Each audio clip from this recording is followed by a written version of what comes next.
Hello. How's everyone doing?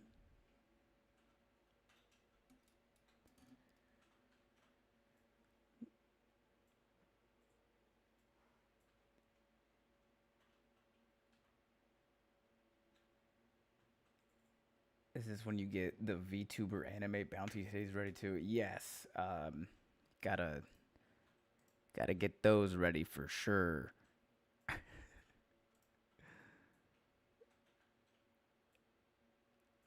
I don't. Okay. I mean that's fine. I guess. I don't know. I'm trying to this new thing on YouTube where it'll stream landscape and also make a vertical version for YouTube Shorts. Uh, Hello again. Welcome back in, Sarcastic Kel and Lavender Diggin.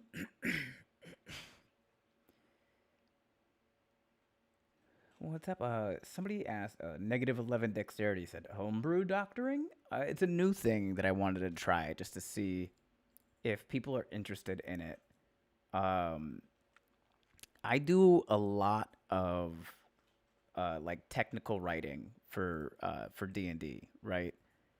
And because I write my own source books,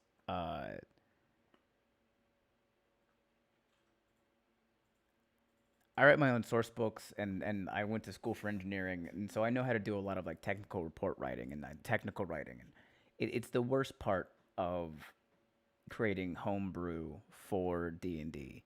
Truly, is the technical writing. So what I wanted to do was open up homebrew doctoring, where if you guys send me $5 and a link to your homebrew, I will fix the technical writing for you.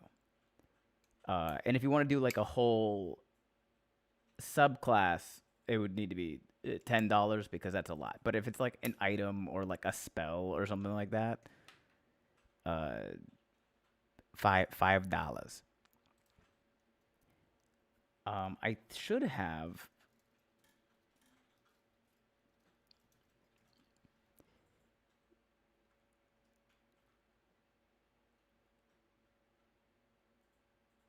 If you do, what was it exclamation point brew? Yeah, I got it to work. Exclamation point brew will tell you all the details for it. If you're on YouTube, you won't be able to use that command. But if you are on YouTube, I see the multi chat, um, and so if somebody just does exclamation point brew, I'll type it in over here so it'll actually show up for you at least on screen. Um, we'll have to figure out. This is very much like a. This is my first time doing something like this, so we'll adjust as we see fit for sure. If we need to figure out a better way to do it. Um, I'm also going to try. So I couldn't get the vertical stuff to work properly.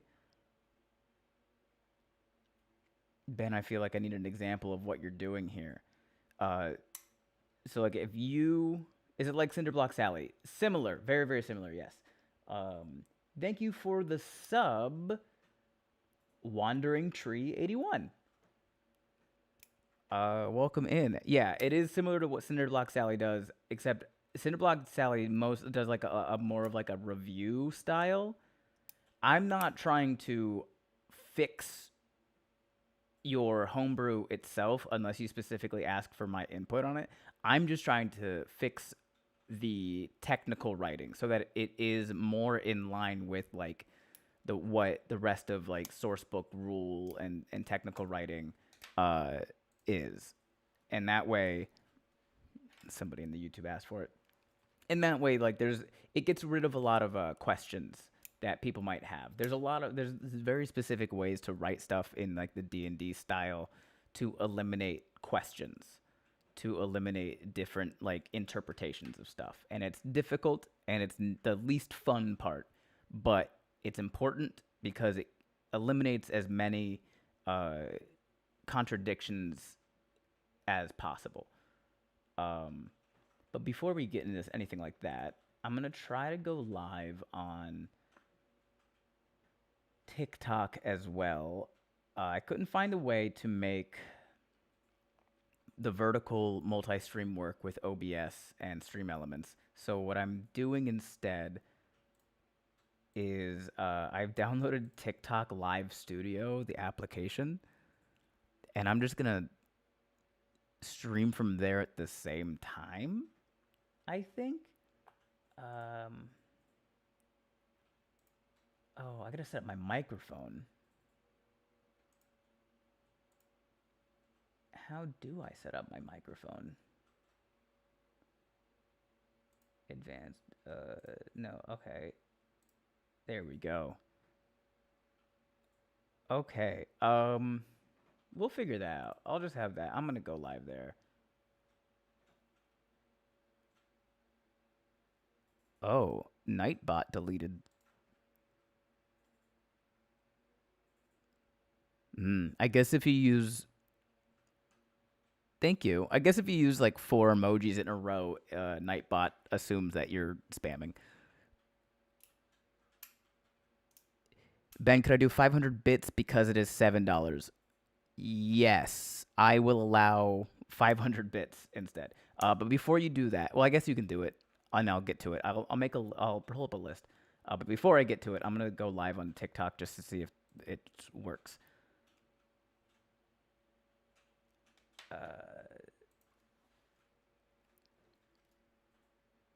That 4 in a row setting is a setting you can change if you want. Okay, I figured it was. I just remembered about Nightbot like 10 minutes ago.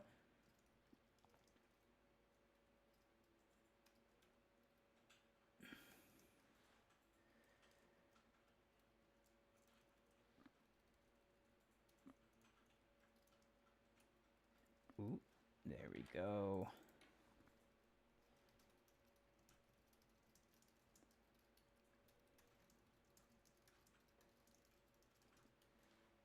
There we go.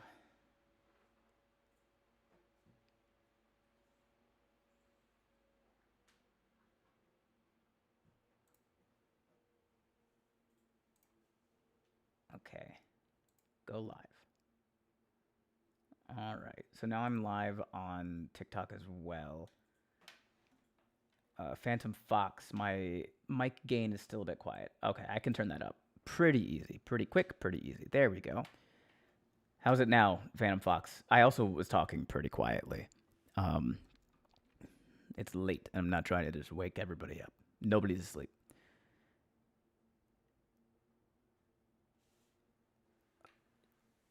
It was a crossed finger. Okay. Oops, sorry. My fave number is 4, so it's a habit. All right.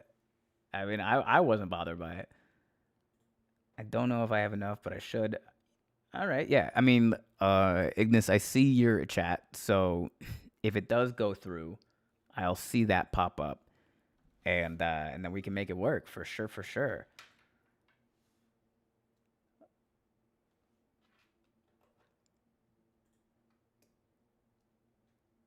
I've been struggling with how to apply an idea I had mechanically, and at this point, I'm not sure D&D is the right system. TBH.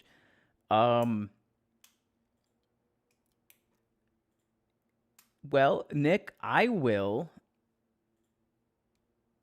accept that as a homebrew doctor thing too. If you want to send $5, I will help you figure out how to apply it to D&D.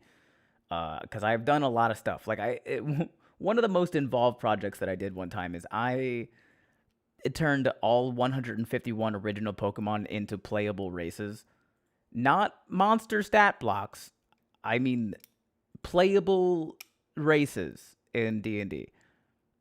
And so I believe if there is a way, I can figure it out. But simultaneously, I have to pay rent. Ben, your hyperfocus needs to be studied. They did study it. It is called attention deficit hyperactive disorder. I have medicine for it, But the problem is with the medicine, if I don't, make a list and adjust accordingly immediately, then I'm just gonna hyper focus because of the medicine. Um, you would want to be a Jigglypuff. I mean, I'm sure I could find that thing. Thanks for the follow, Ass and Sass.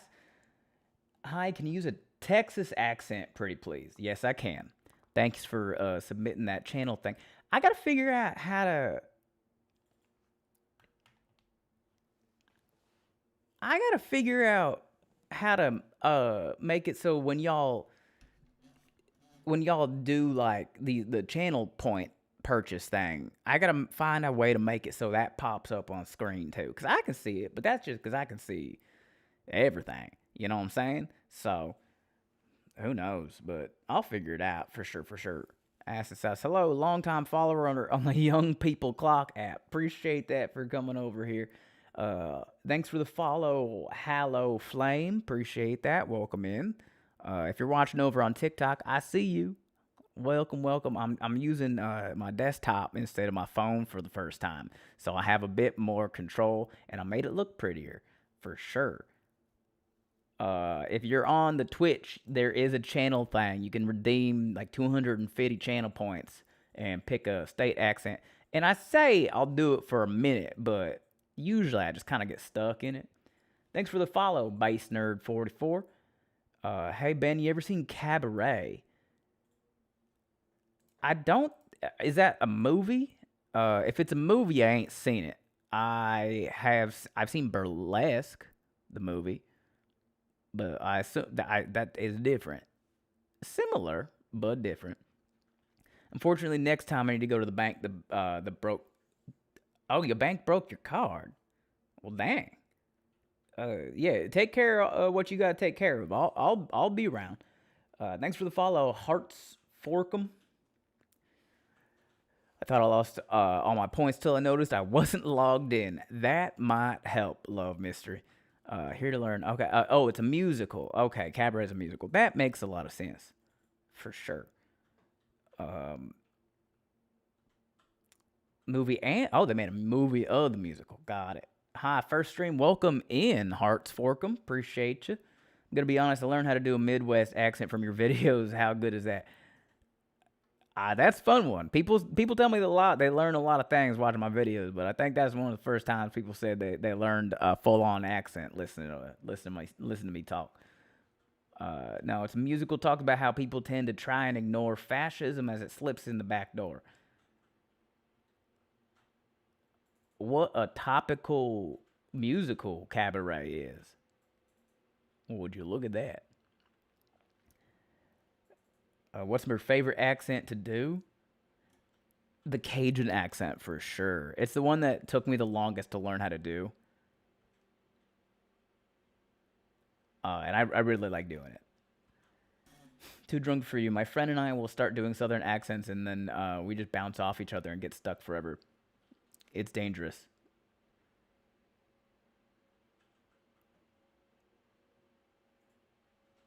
Oh, okay. Two things happen. One, Hollow Flame redeemed channel points for state accent. We got to get some Wisconsin in here, Ben. Okay. No, all right. We'll jump into the Wisconsin accent for a little bit there. And then we got a $10 super chat over on YouTube from Indie Kitty One. Appreciate you for that.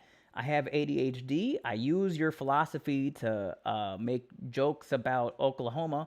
Oklahoma is a pretty great state. No, it's just okay. It's a dumb joke, but it's still a good joke.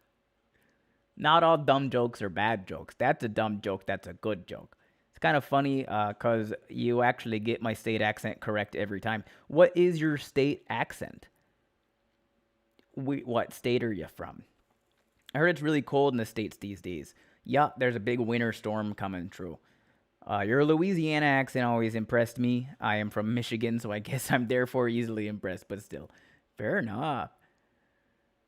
Ben, live. Here I am. Yeah. It's 18 degrees over there. Jeez, Lou. Oregon. Oh, okay. Nice to hear. I get your Oregon correct there. Um,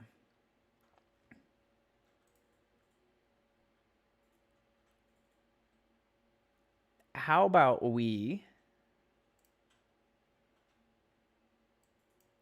let's do some puzzling. You know? Oh, can I pull up the New York Times games on desktop?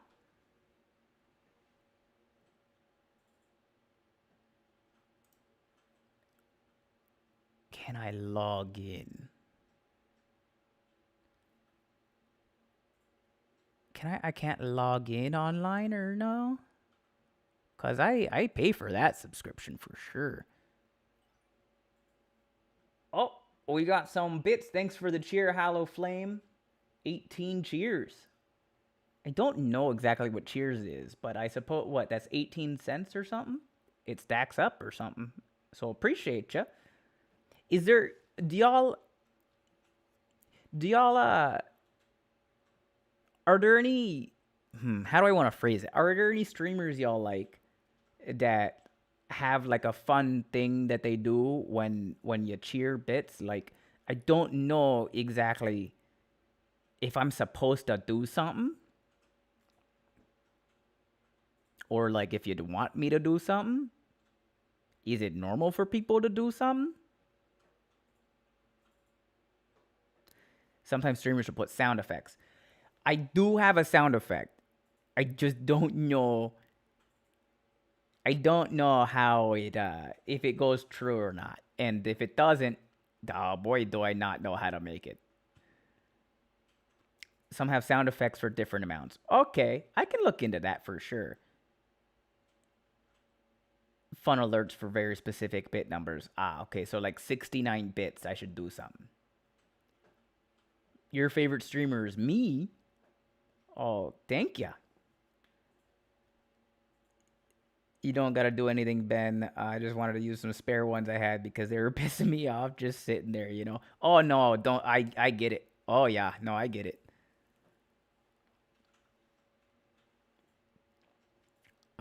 Okay, we're gonna Oh, I can log in. Okay.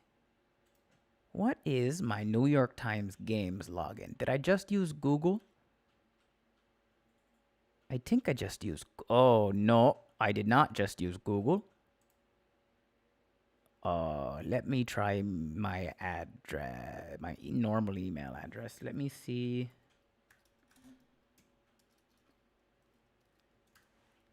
No, okay. That's not the right password.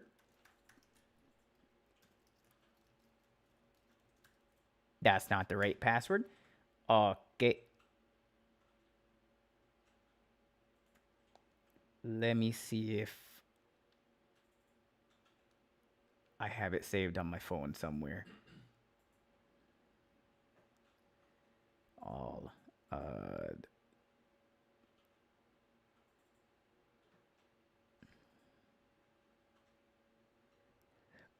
Nope. Don't got it. So I like your gold bar for the subs. I never seen one with a finish line. Oh yeah, no, I found it on Stream Elements. It was just it was free with Stream Elements, so I'm pretty happy with it. I like it there.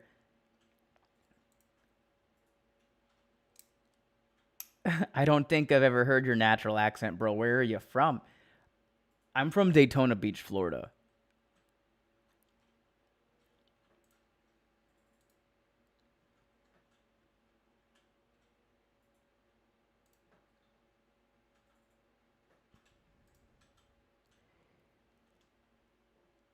Ah, jeez. Okay, so let me see. Can I get? No, no, no.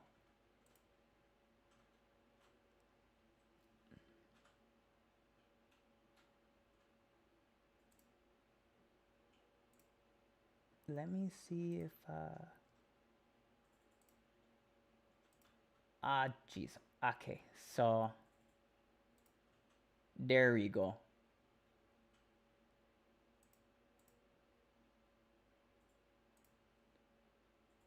Okay.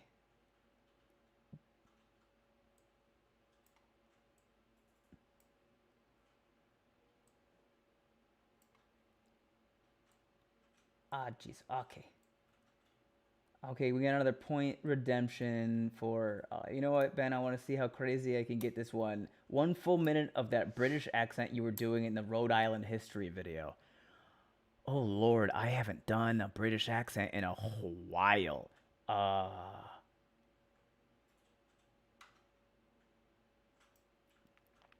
what a bottle. All right. Yeah, bruv. I've got to get in the, you know, into the stuff.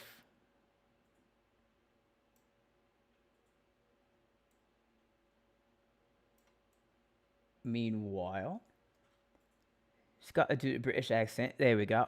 It's not a good one. I feel like I had a better one, and then I learned how to do. I'm doing it. So what happened was, back in the day, it's kind of shit in it. I didn't know how to do an Australian accent. Every time I did an Australian accent, it would turn into a British one. And then as I learned, as I learned the Australian accent, now my British one turns into an Australian accent. I can't control it. It just happens. It's not as fun, in it. But I'm doing my best. I'm trying so hard, bruv, not to turn this into an Australian accent. The problem is every time I say Australian accent, it turns almost Kiwi. I don't know what's happening. It's fine. It's fine.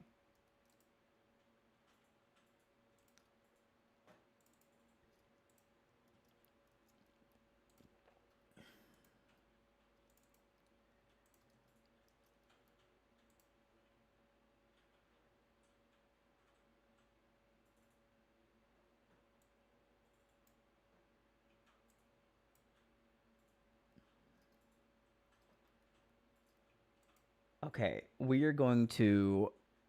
So this is gonna look good. This is gonna switch over for Twitch and YouTube. We have the puzzles going. I don't know how that's gonna look on the YouTube Shorts broadcast thing that's showing. Uh, Ben, Samantha, how are you? Um, and let me see if I can switch this over on TikTok as well.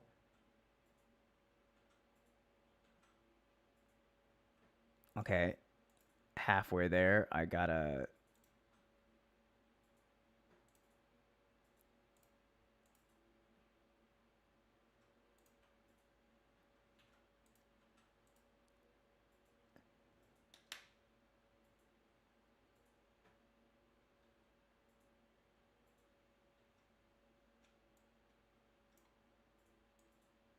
Okay, we're getting there. We're getting there, TikTok. We're figuring it out.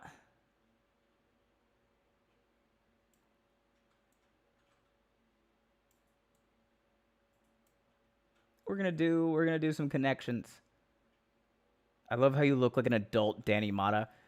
Danny Mata is an adult. I know Danny Mata. He's an adult. We are about the same age, I think. I actually don't know. Yeah, but you're like his adult version. I guess. I look more adult than Danny Mata. That's a very funny way of phrasing that. All right, let's get this connections going. Um, we have Stone Temple Pilot. That's a band, just straight up.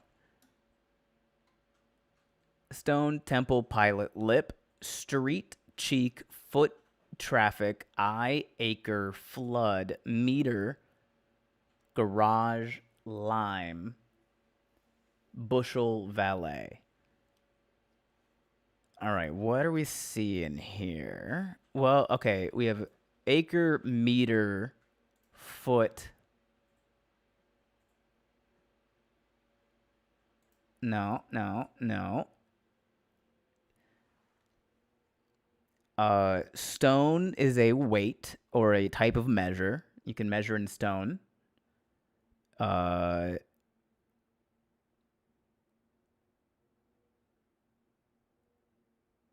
y- uh, so I mean, stone is weight, bushel is volume, acre and meter are not, but they are measures though.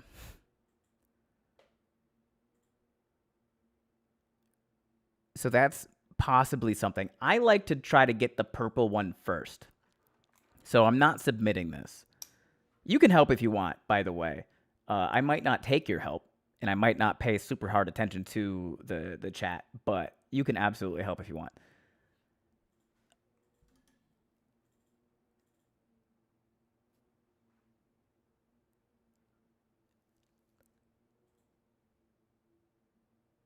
Okay, we have lip. Lip and cheek could be something where it's like, don't give me no lip, and like being cheeky.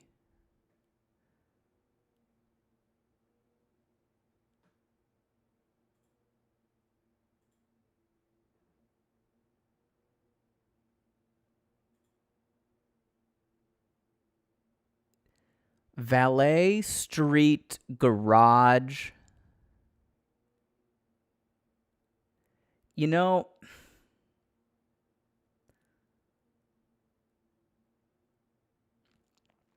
valet, street, garage are all places that you can park your car.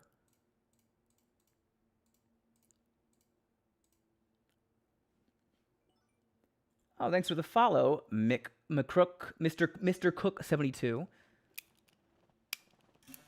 Street, garage, and valet are all places you can park your car. Uh, maybe also traffic there.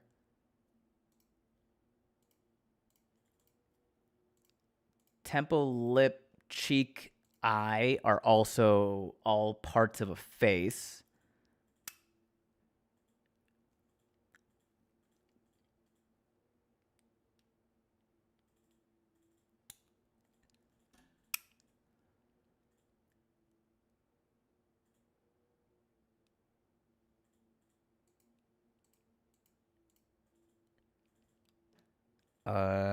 Usually, like the hardest one is going to be like something blank or blank something. You know, like it's combining a word that they have arbitrarily chosen and one of these.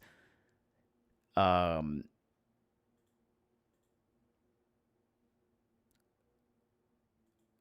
maybe. Oh, that's good.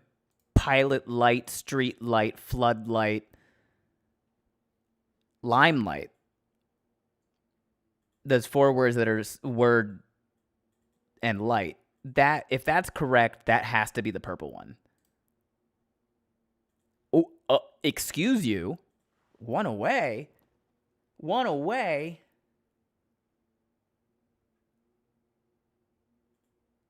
Traffic light. Maybe we get rid of. Oh, but what was the other one that they didn't want? Did they not want limelight? Let's try this. Okay, so limelight is one of them. So is it street light, pilot light, or floodlight that they don't want? Floodlight, street light. I'm gonna pilot light. Is that just like a? Am I mixing something up? Is it not? Is pilot light not the thing? We'll try it without pilot. Nope. Oh, this is annoying. So it's either not street or not flood, and it is pilot.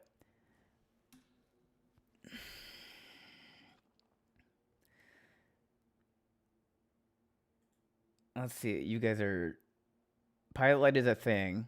Okay, pilot light is what keeps heater. That's what I thought. Street could be related to other things. Yes. Well, let's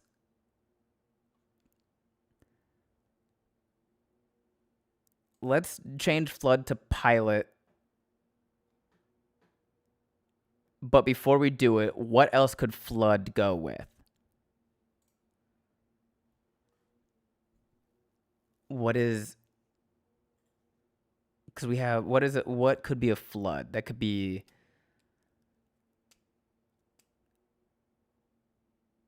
an overwhelming amount.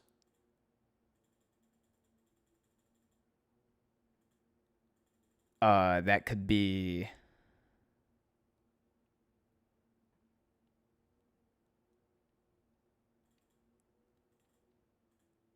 to stuff.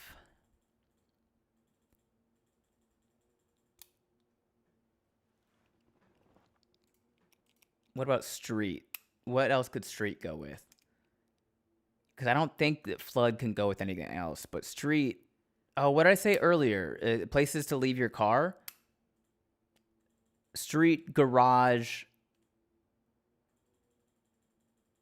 valet, meter.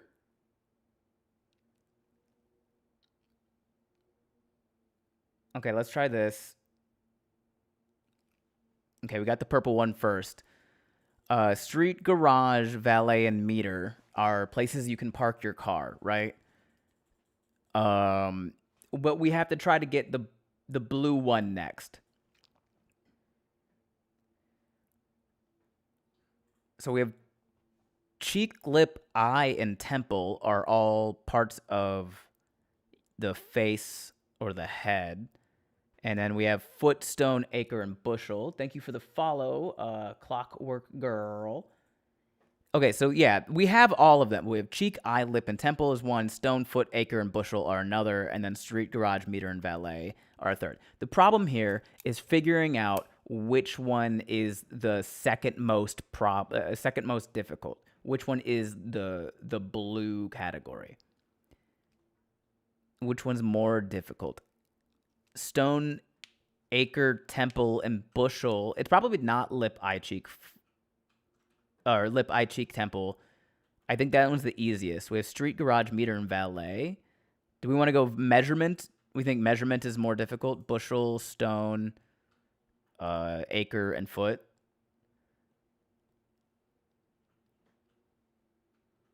Let's try that.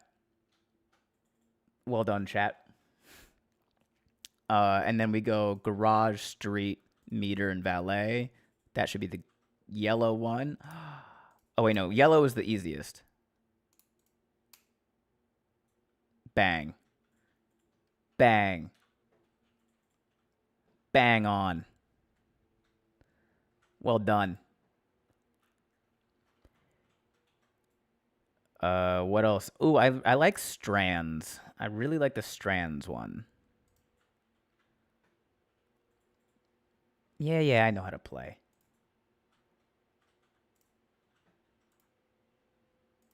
Ben, check your Venmo and email, please. Okay, I got your link, and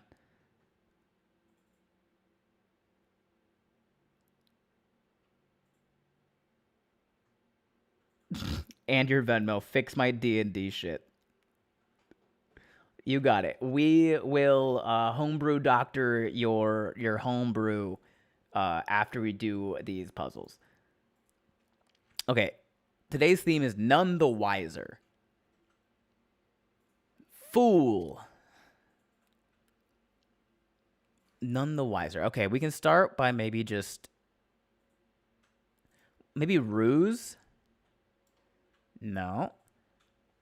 None the wiser. Maybe loser? No. Ooh, I see gullible. Okay, that's a good start. Okay, so these are going to be things about naivete. Possibly. Let's see. Is the word naive in here? Yes. Naive is right there.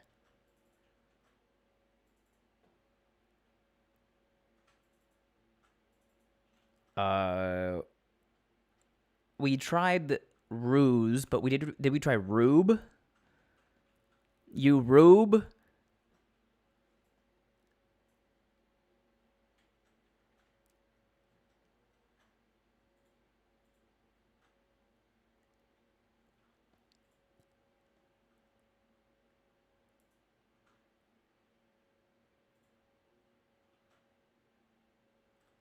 I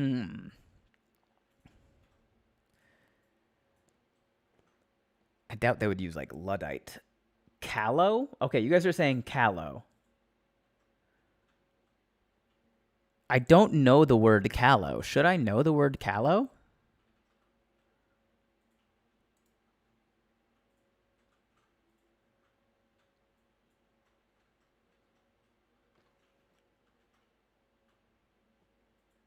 Okay. Okay, now here's a spangram. Born yesterday.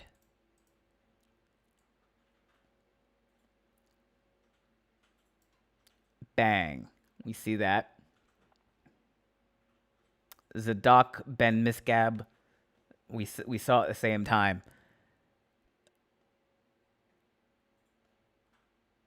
Ooh. See, now I'm... No, not... I don't think secret is in there. Ben, I have good news. I can help pay rent. Yes. Artless? I don't know if that's something. Careless? Careless could be, but that would leave this T. And were you thinking artless? I guess. I don't know if that's a word I would ever use for this, but if they want to use it, they can use it. And I teach English. Okay. And yeah, you teach English. And then I saw a couple of you guys say credulous. Credulous. We love. Okay. And then the mini. Let's see how fast I can do this mini, guys.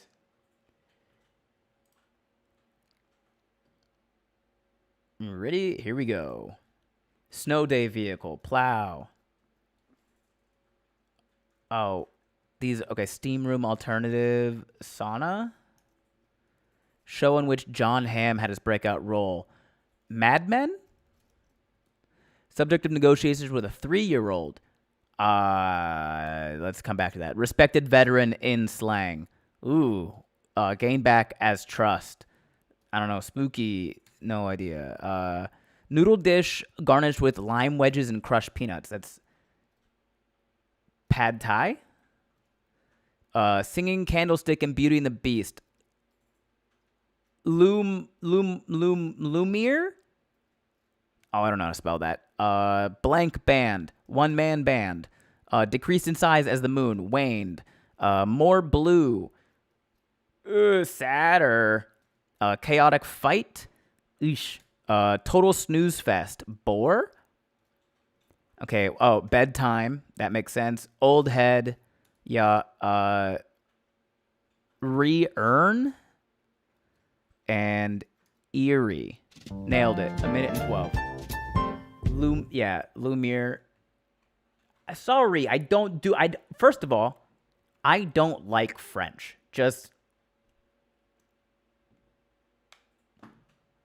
I just don't like French, like, on principle.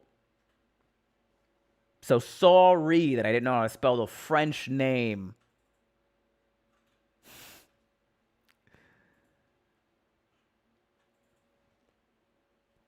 Lumiere. Ooh, yeah. I don't like French. I think French is a dumb language perpetuated by dumb people. My favorite accent is Cajun, Cajun is way more fun than French because Cajun don't care. French is like French specifically is about pronouncing the shit pretty. Cajun is about getting your point across.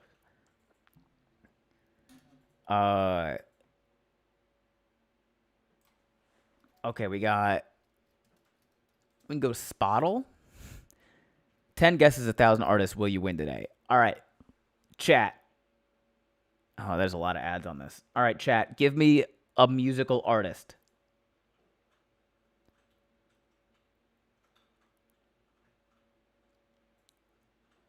First musical artist. Black Keys. I saw the Black Keys.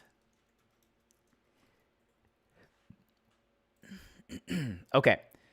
Oh, okay. We got gender male. I don't know exactly how they rule it when it's a band. I think it's dependent on their lead singer. So the lead singer, it's either the lead singer is male or it's a solo male act. You are in the D&D and you don't know the word melee. I know the word melee.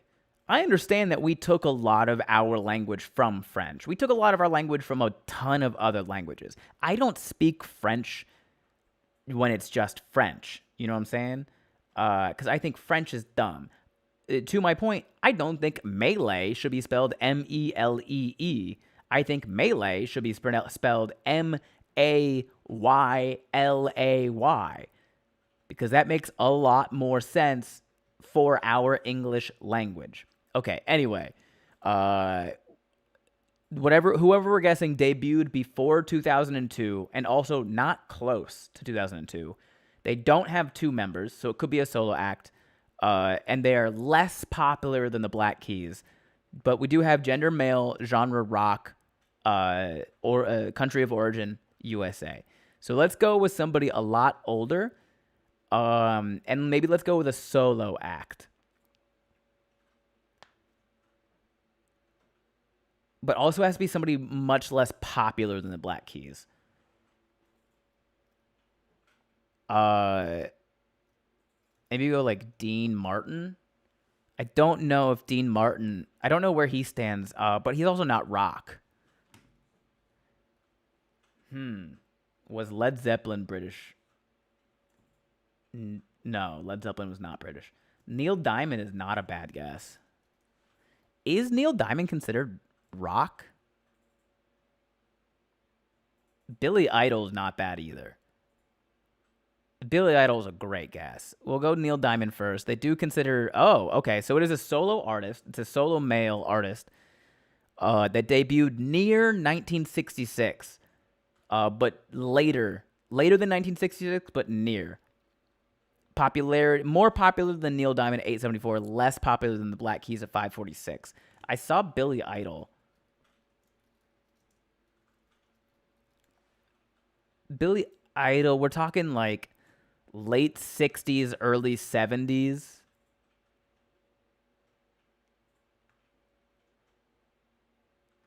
Is that when Billy Idol was around? This is like the right area for Billy Idol. Oh, wow. Billy Idol was... Oh, and also very English. I should have known that. Whoops. John Denver's not bad. I saw somebody say Hendrix.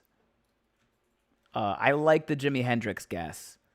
1967. Oh, wow. Would you look at that? It was Jimi Hendrix, y'all.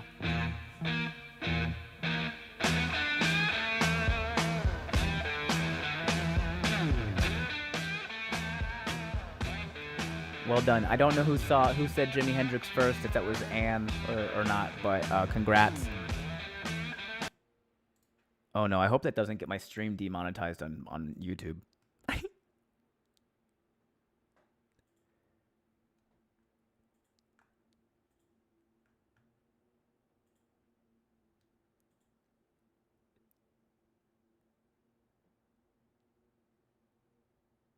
How is my YouTube stream doing? It doesn't look like it's... I have to refresh on my end. Okay. It's fine. The YouTube Shorts stream that they make is not good, but like... Where is Spottle now? It's Spottle.io. And then the last one we're going to do is Bandle. Oh, wait, no, we have to do Bandle, and then we have to do one version of Redactyl. And then we're going to get into some D&D homebrew doctoring. So let's do our daily Bandle. So the way that Bandle works is it gives us a song, but it breaks it down by part. So the first thing that we're going to hear is the drums, and then we get a chance to guess. And then we get to hear the drums and the bass, and then we get to guess. This was a song released in 2009. 646 million YouTube views, which wouldn't be a lot if this was an older song, but that's pretty good. Difficulty medium, par 3. Okay, let's hear the drums.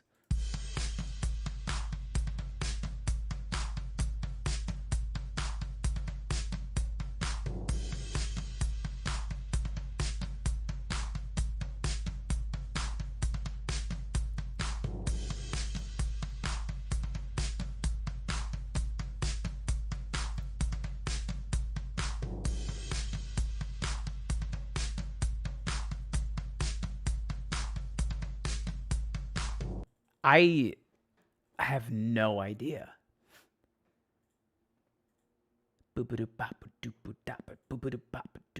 I have genuinely no idea. It didn't change at all.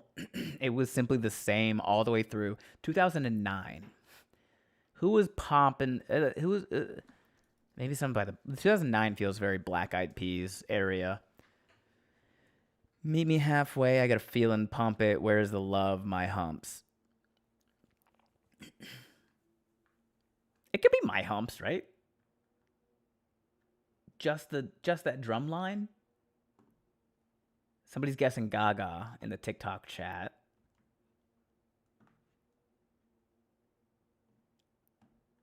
No one's yelling at me that it's not my humps, though. Okay, somebody immediately did just say it's not my humps after. Too slow, I think. Is it? Yeah.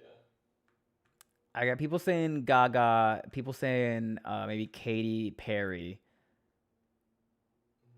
Oh. Can you play it again? Yeah. Danny's getting in on this.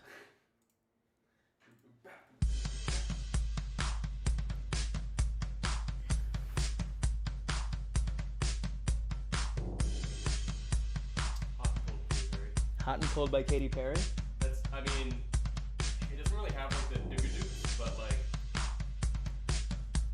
Let's see what they have by Katy Perry. Hot and Cold. It is not Hot and Cold by Katy Perry. It's also not Katy Perry. Now, we know that. It would tell us if it was. So this is the bass.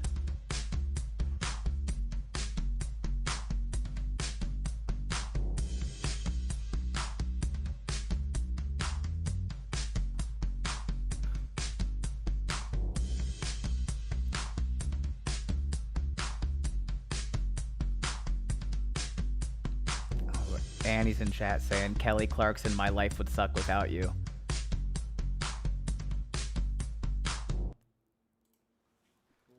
5, 1, 2. All we have by Kelly Clarkson is Since You've Been Gone and Stronger. What doesn't kill you makes you stronger. The bass line had like a thing in the middle that was like. The synths and stuff are always kind of weird on this one though, because they're all like it's not like the actual track. Yeah. It's like a MIDI instrument replaying it. Someone's saying Pink? Oh. Could be. Let's see what they have by Pink. Oh, they have a lot. Oh, well, no, some of those are Pink Floyd. Okay. They have Just Give Me a Reason, Raise Your Glass, Too fast. So What, Try, and What About Us? I don't remember So What and What About Us. Try is too slow. Just Give Me a Reason's too slow, and Raise Your Glass is too fast. Yeah. Or actually, Raise Your Glass is slower than that, but it's just a 4 on the floor. Raise your glass if you No, on the right ways. See what they got by maybe Gaga? Yeah. Alejandro, Always Remember Us This Way, Bad Romance, Born This Way, Just Dance, Poker Face, Shallow, Telephone, The Edge of Glory, Paparazzi, and Abracadabra. However, it did come out in 2009, so a lot of those can be immediately. Bad Romance is around that time, but it's Bad Romance is slower. I want you loving, I want you And adventure. me, It's way slower. yeah. Anything Edge of Glory could be it. I think End of the Glory is later in 2009. I think it's like 11 or 12. Ass and Sass is saying Just Dance is the right era. I think Just Dance is actually earlier than 2009. I think Just Dance is 2007 or 8. Just Dance was their first hit. You don't have the right chords for Just Dance, But da na na na na na. The bass does like a but da na na na na na. Everything's the same. Everything repeats. Everything's the same except for like that one little bit of the bass where ba da da da da da da. It's really not. Since the bass line left now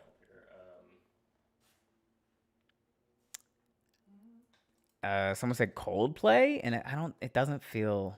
No, because Viva La Vida was after this, and that's like the only song that even remotely resembled that. And it's a different tempo. What about Bruno Mars? This is early Bruno Mars. We got 24 Karat Magic, Grenade, Just the Way You Are, Locked Out of Heaven, When I Was Your Man, The Lazy Song. No. But we also have Mark Ronson's Uptown Funk, Travie McCoy's Billionaire. Yeah, none of those. I can guarantee it's none of those. No. 24 Karat Magic was like 2016. Grenade was around 2009, but Grenade's way slower. Okay, who else was making just super poppy? Jason Derulo? It's a little early for Derulo. Want to Want Me is the only Derulo song.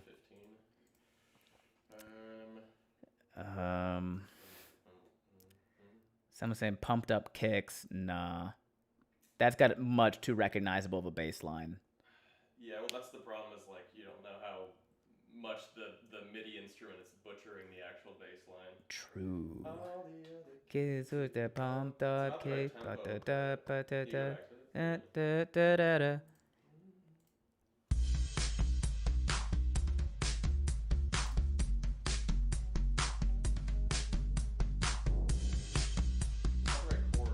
No. Yeah, I hear that, but it's 4, 5, 1. That part there is weird. Oh, that. It gives me. Oh, something. Maybe we gotta go a bit angsty with it. We're Maroon 5. What was Maroon 5 doing around this time? We had Girls Like You, Maps, Memories, Moves Like Jagger, Payphone, She Will Be Loved, Sugar, and This Love. No, the only one around that time would be Moves Like Jagger, and that's not. Yeah, but it does give us something else. It does feature Christina Aguilera. Right. Which. Christina Aguilera, this might be a little. I don't know if she had that many songs coming out in 2009. Beautiful, Genie in a Bottle, Hurt. Those are all before. Yeah. Someone said One Republic. It's kind of before they were big. Apologize was 2008 or 7. I don't think there's any Fall Out Boy around this time. There's definitely no Fall Out Boy that we wouldn't like have recognized. 303. Oh, 303. Oh.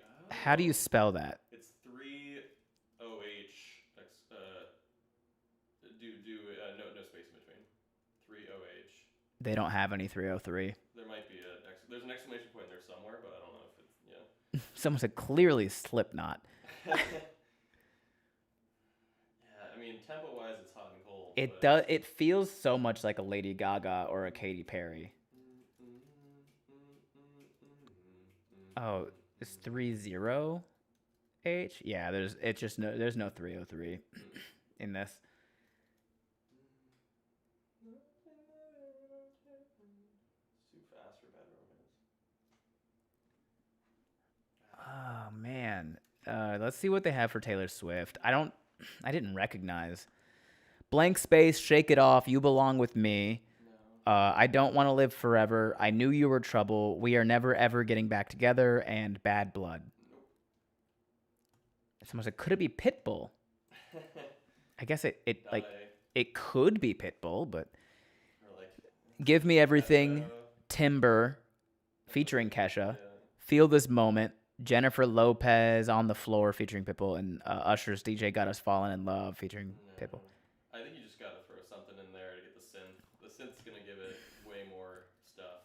Let's see what they got from Kesha. TikTok. No. TikTok's earlier. They also got Right Round by Flo Rida featuring Kesha. What about We Are Who We Are? Is that on there? That's probably too slow though. Let me see if they. Nah. No.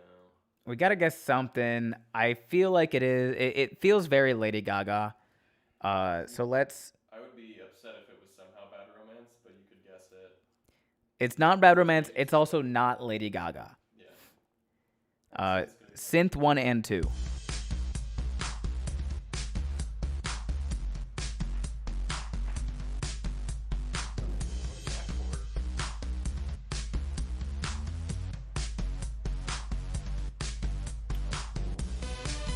There it is. That's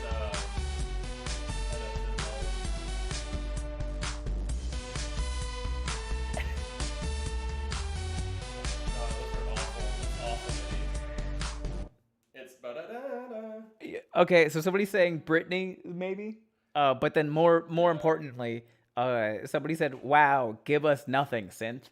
Well, it's because the first synth that came in did just copied the bass line, and then the second synth had the da-da-da-da, which I do recognize. Dylan in It could be Britney Spears. Dylan in TikTok chat is saying "Meet Me Halfway" Oh, by who? by the Black Eyed Peas. Is that what that is?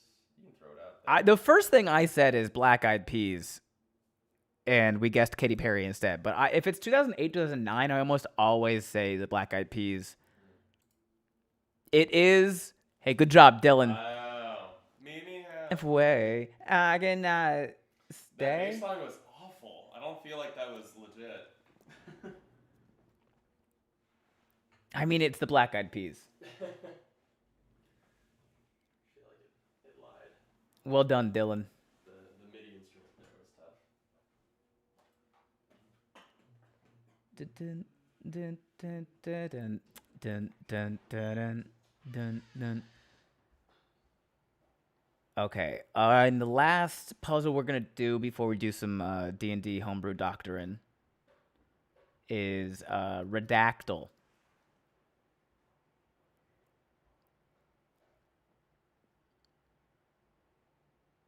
Oh. Now that I've discovered this, either you're upping the points or I'm gonna torture you with this French accent. Go burr. Sahibli. Alright, I can do a French accent. We're going to share this redactyl with the people in the chats. If you want to play along with the redactyl, you cannot. I cannot send the link if this is a TikTok chat. So you have to go to Twitch or YouTube to get the link. Thanks for the follow, Lane Will. I will send this link out to the people in the Twitch and the YouTube. Hi, thank you for the sub, Lane Will. For God's sake, change to the Alaska. Change to Alaska. The French is unaliving me. Yeah, I don't do a good French accent. Okay, I'm dropping the links to Redactyl in the YouTube and the TikTok chat.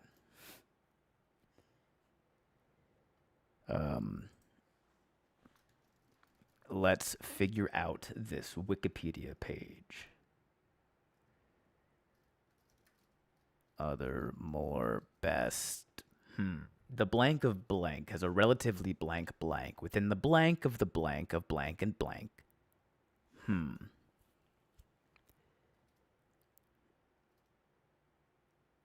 Wow, you guys are really knocking out that first sentence. There's 1,150 instances of the word he.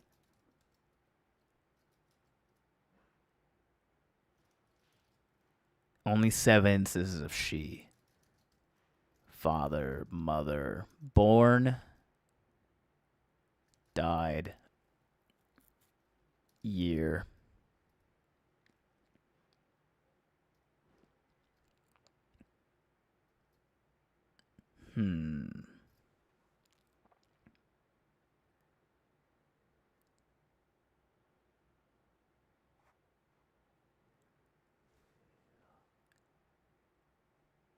Have we tried king? King has already been. Empire. 12 empire. Leader. Army. Should I pull out my list of words?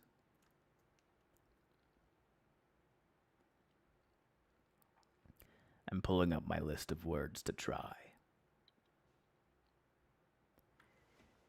Okay, we have include. However, so, some, such, then, while, can, may, only, also, first, one, not, two.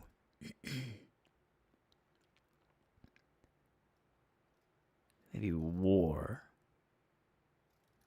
I didn't see how many wars were in there, but.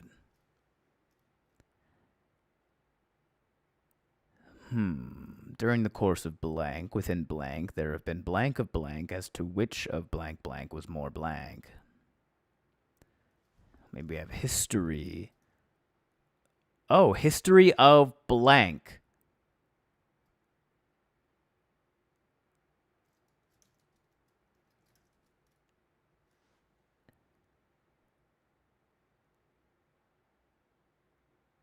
The history of blank has a relatively short duration within the context of the history of blank in blank.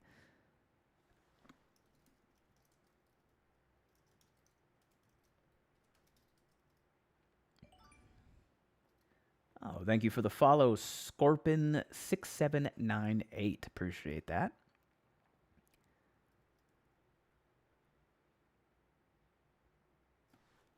How many letters? 5 letters.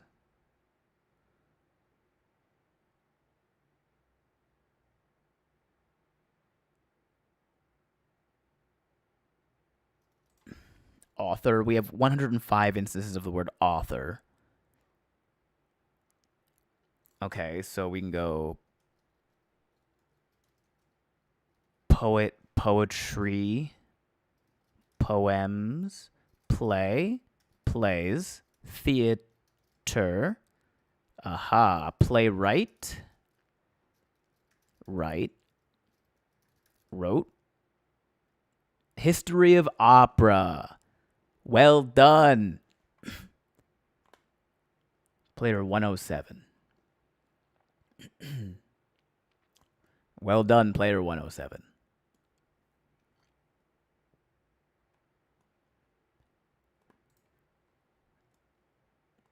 The history of opera has a relatively short duration within the context of the history of music in general. It appeared in 1597 when the first opera, Daphne, by Jacopo Peri, was created. Since then, it has developed parallel to the various musical currents that have followed one another over time up to the present day, generally linked to the current concept of classical music. Well, all right. We're going to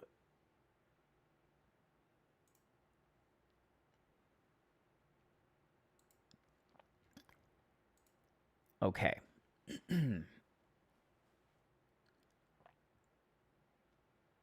we're gonna do some homebrew doctor stuff. Anne sent in a $10 tip and a link to her Google Drive so I can pull up her document and help her do some technical writing corrections. But before we do that,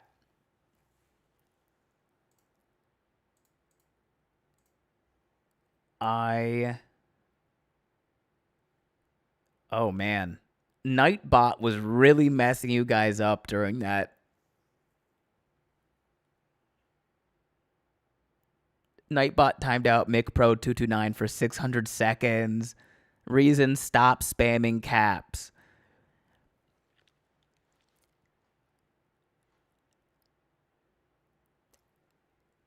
I'm sorry, MicPro. I didn't do that. Nightbot got you. I don't. I have to go. I have to. Apparently, I got to fix the auto mod on Nightbot. We got to have a talk with Nightbot. I don't know how to undo it either.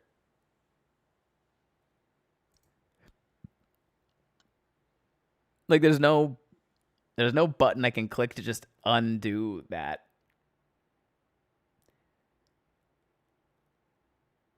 So I moderation tab.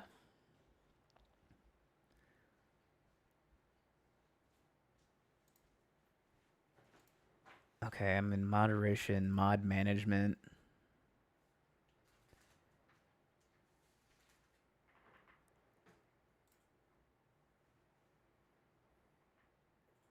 Hmm.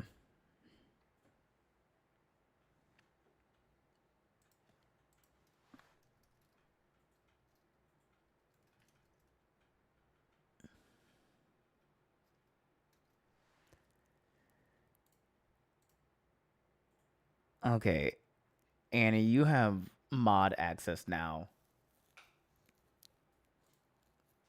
But I think I gotta go to like the actual Nightbot website to adjust that. Reverie Mephisto. Salutations, Ben. How have you been? I've been good. Thanks for popping in. Also, hello, Aerospace News. Um, appreciate you being here.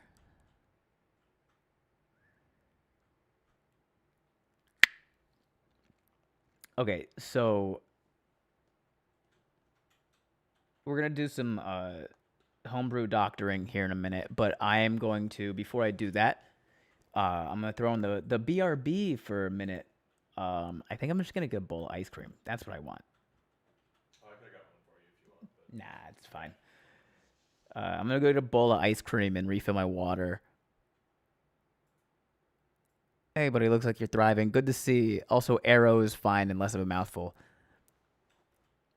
I'll probably bounce back and forth between Arrow and Aerospace News, just because I sometimes like to do that mouthful.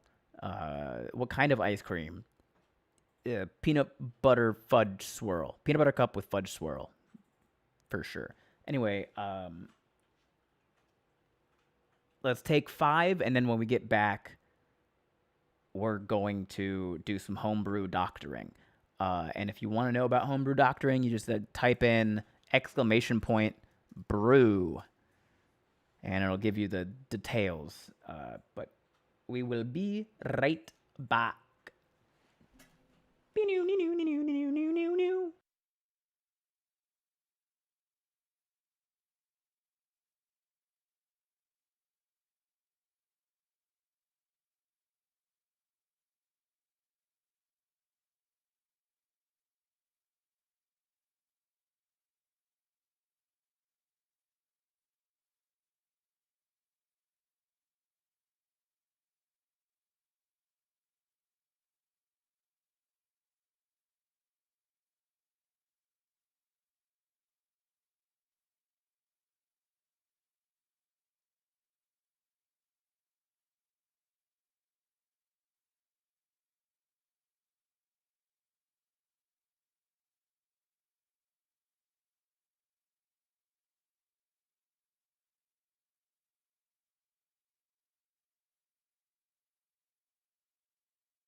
Okay, we are back. Let me switch this over on TikTok.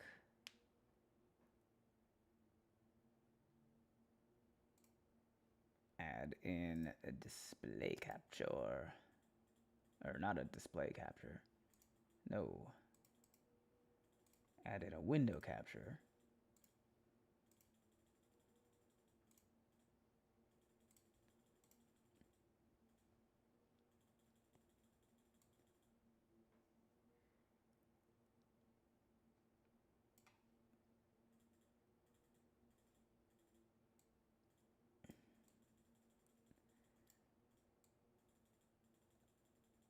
There's more. There's a lot I gotta learn about the TikTok live studio thing. For sure.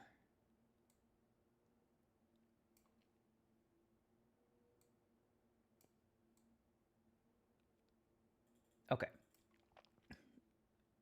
Oh, you get okay. You should be able to hear me now. TikTok. Sorry about that.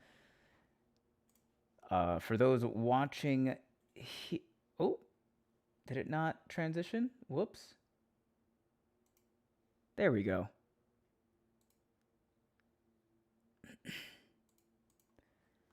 First of all, MC Pro. I'm glad I saw the messages. I'm glad MC Pro made it out alive. We'll figure out how to make that not happen again. Um, okay. So we're doing some homebrew doctoring. Annie sent us our some $10 and a link.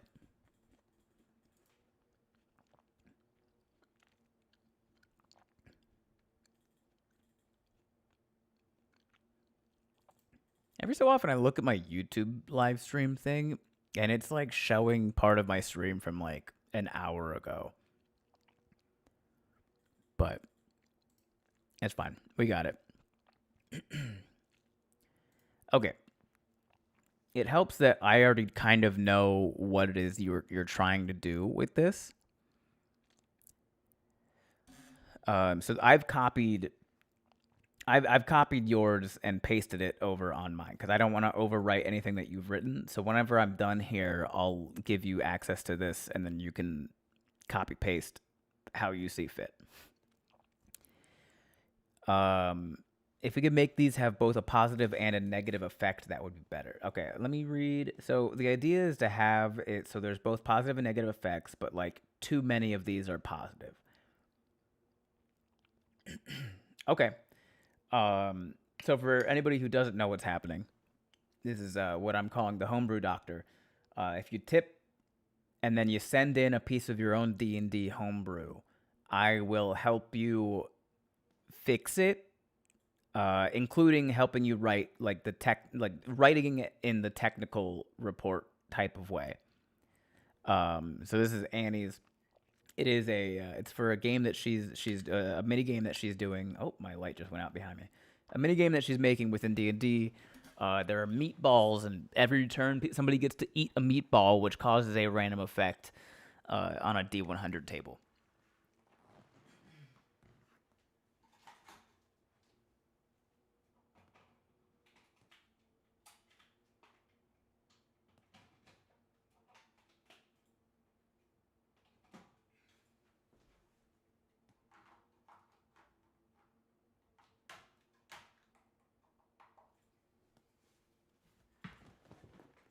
Ignis, Ben, my thing will come in two parts. Sure. However you want it to come, as long as it makes it. And there are your 500 bits. Let me start a note.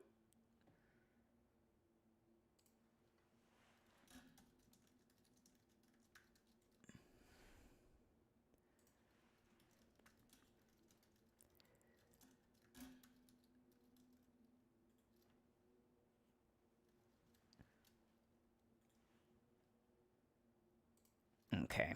Now I wrote down so I know to do it just in case. All right, so let's see what you have here so far. And you have you grow one size larger as if under the effects of the enlarge reduce spell. Your body changes to stone. Your movement speed is reduced by half, but your AC increases by 5, and you are resistant to magical and mundane slashing, piercing, and bludgeoning damage. So the first thing that I would say here, Annie, before I help with some of the ideation, you'd never want to use but. I know this is going to hurt your English teacher heart. This is long. Long is fine. If it needs to be long, it needs to be long. But the thing with D&D, when you're writing, you never want to do but. It's always and. Your movement speed is reduced by half, and your AC increases by 5, and you are resistant to magical and mundane slashing, piercing, and bludgeoning damage.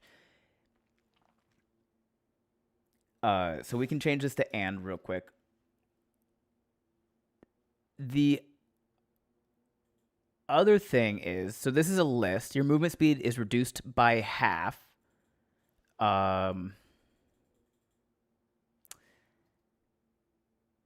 Get rid of the conjunction. Yeah, we can just make this a list.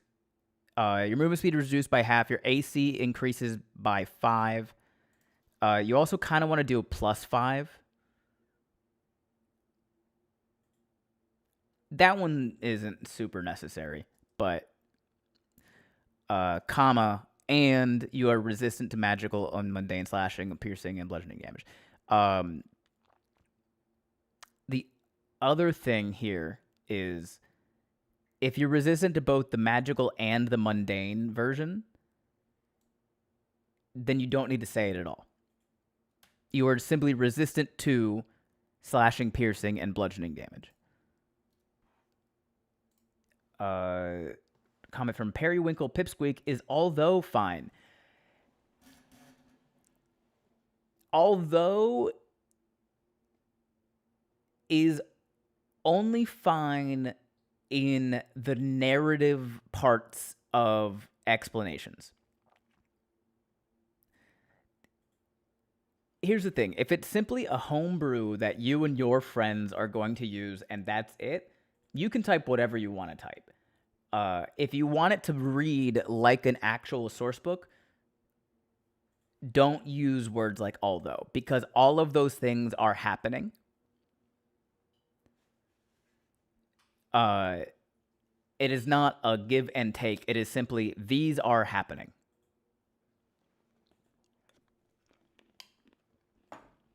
What if we did all slashing, piercing, and bludgeoning damage? The word all is implied. You're resistant to slashing, piercing, and bludgeoning damage. Putting the word all in there would kind of imply that every other time you read your resistance, slashing, piercing, and bludgeoning damage, it would imply that every other instance is only sometimes. The other thing that I would do here is I would change gain. Change R resistant to gain resistance. And you gain resistance to slashing, piercing, and bludgeoning damage for the duration. Well, okay, because this is a list, like a D100 list, you don't want to say for the duration. If this was like a one-off thing, you probably want to sneak the phrase for the duration in there. So, like, in your explanation of what the meatballs do, just in a vague sense, you'll want to use the phrase for the duration. You grow one size larger as if under the at the end of the stage. Sure. As long as players are very well aware of what you mean by the phrase end of the stage.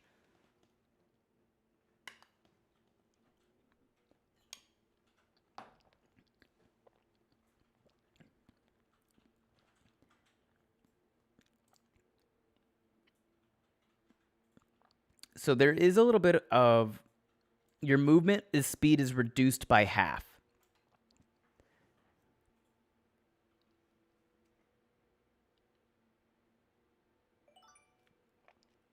Thank you for the follow.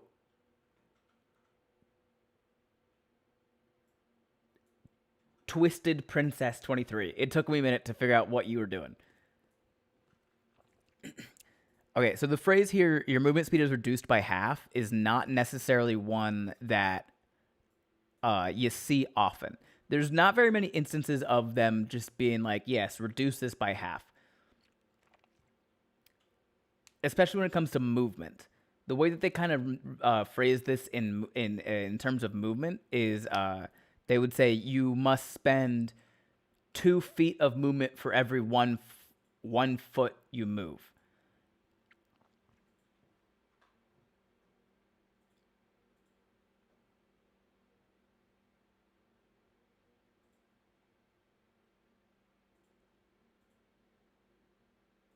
That would be the technical way. I'm trying to think about if there's another way of like all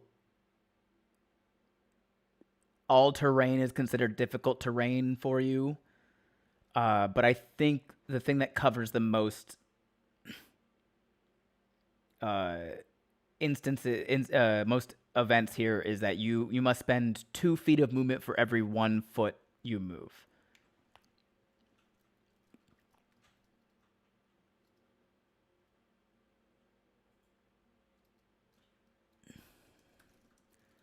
You must spend 2 feet of movement for every 1 foot that you move. Your AC is increased by 5, and you gain resistance to slashing, piercing, and bludgeoning damage. I'm going to look up the definition for the spell shield. Nope, not the equipment. Come on. Spells. Shield. Let's see what this says. An imperceptible da-da-da. Until the start of your next turn, you have a +5 bonus to AC. And then the legacy one also says you have a +5 bonus to AC.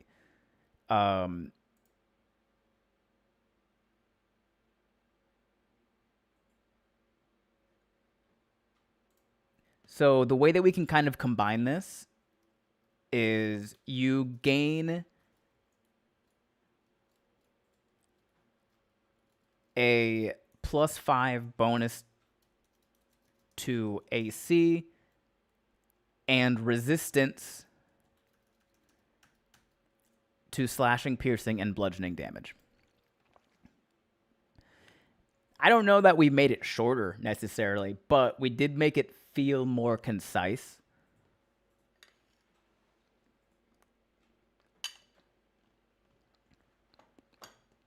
And I know you said that you were asking about more things that were also negative effects. The easiest way to do that is to make the opposite of these things. So, like, if you have one that is, you grow 1 size larger as if under the effects of the enlarge reduce spell, you should have a different effect that is you grow 1 size smaller as if under the effects of the enlarge reduce spell.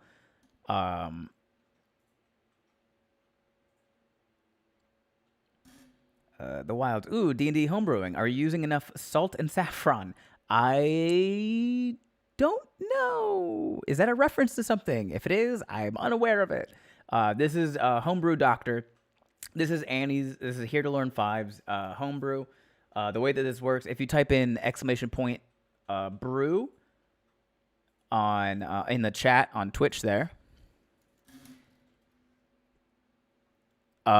it'll explain to you if you send me, or if you tip me $5 and then send me a link to your homebrew, I will help fix it for you in whatever way you need. Mostly it's about writing it technically correct, getting the wording down properly. Because I do a lot of source book writing, and so I know like the language that the book needs to be spoken in type of thing. But if you also ask me to like make it more chaotic or whatever, I'll also help do that. My goal is to not tell you that your thing is wrong. It's more so to help you get exactly what you're trying to get out of it.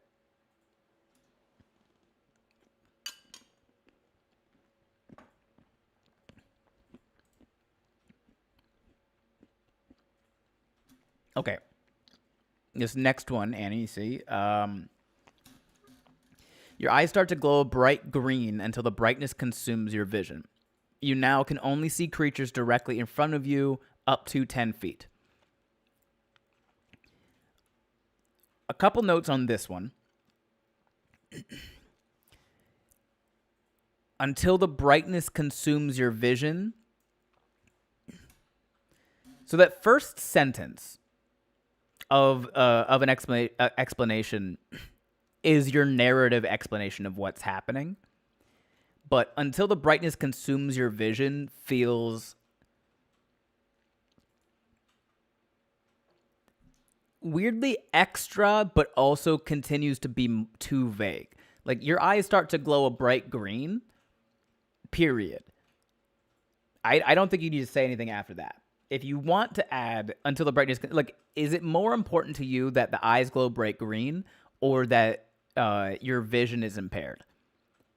I think choose one of those things and make that the focus of your narrative thing. I think your eyes start to glow a bright green is fine. Or perhaps like a bright green light starts spilling out of your eyes. And then the effect is what implies that it's fucking up your vision.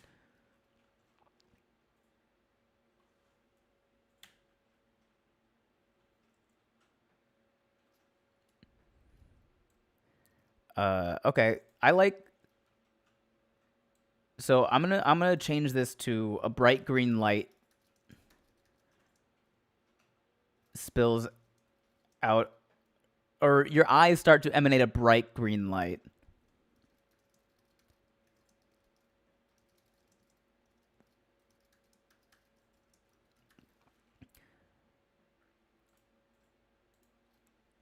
And we can heavily imply the impairment to your vision with the actual mechanical effect.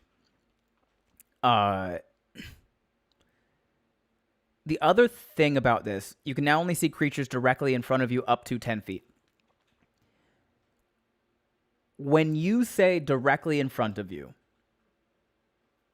what do you mean? Because there's really no, like,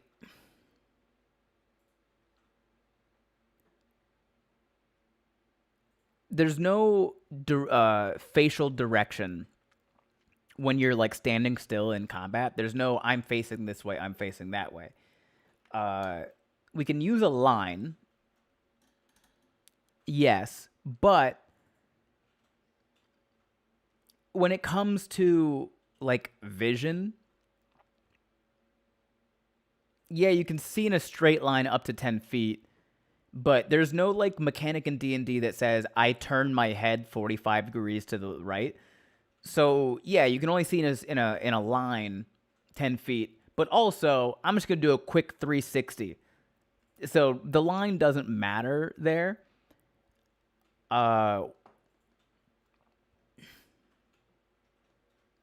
Oh, did you write? I kind of hate this one.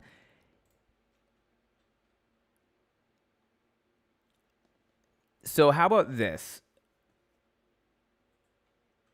We'll look up, let's look up how they worded things like,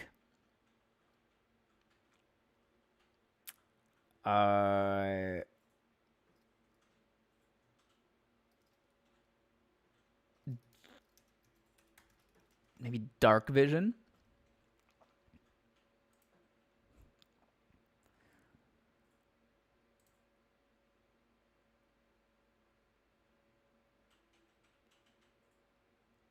Okay, let's go to dim light. Lightly obscured. You have disadvantage. Da, da, da. Oh my god. Okay, we're gonna jump around in this book. Exploration. Light. Dim light. Dim light, also called shadows, creates a lightly obscured area. An area of dim light is usually a boundary between bright light and surrounding darkness. A soft light of twilight and dawn. All a full moon. I don't care.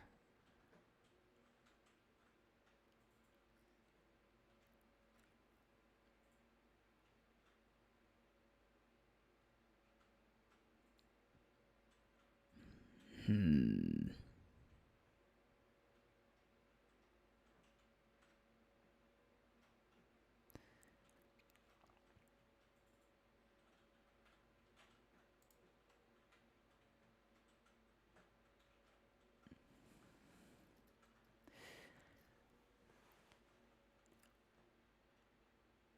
Oh, the spell light might help.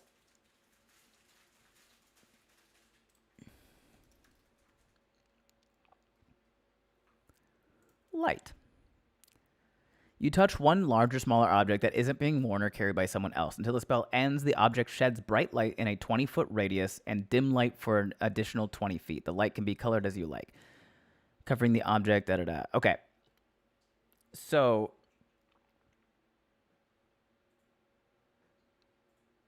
your vision is lightly obscured is fine.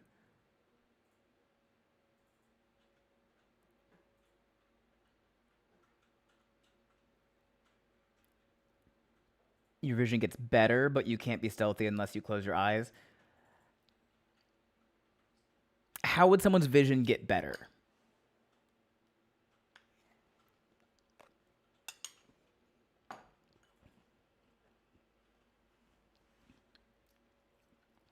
How about, okay, so we have to add the phrase while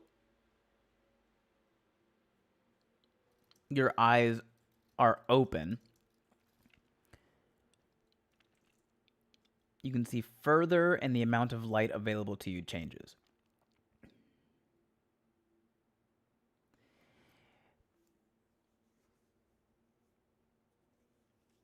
That is fine. The only thing that I would say is it feels very, very niche. Is this a game that's going to be taking place in a dimly lit place regularly? And also, a lot of characters already just have dark vision naturally, especially at level 19. So eating a meatball that gives you dark vision, but also disadvantage on stealth checks. The disadvantage on stealth checks sucks, but the dark vision thing isn't really affecting most people.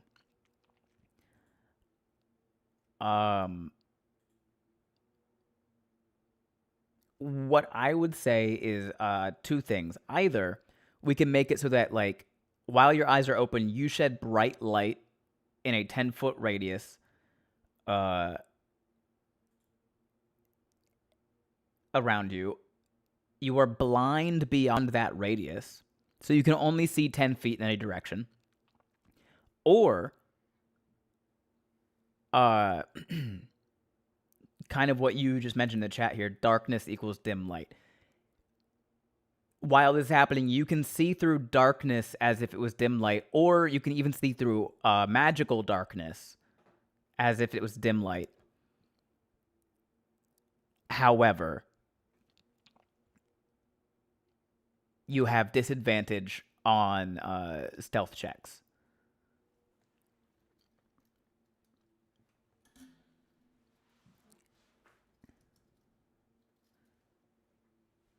So do you want to do the darkness? You can see in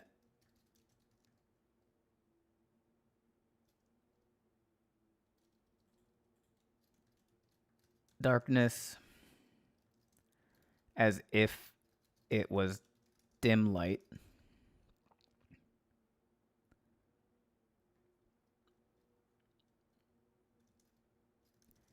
And you have disadvantage on all dexterity, parentheses, stealth checks.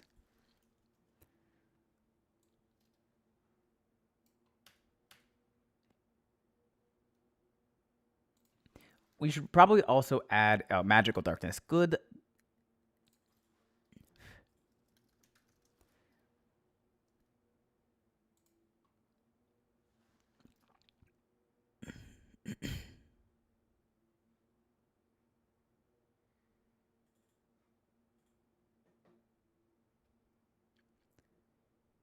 While your eyes are open, you shed bright light in a 10-foot radius. Well, actually, they invented Massachusetts be upon ye. All right. Welcome back, MC. All right. You shed bright light in a 10-foot.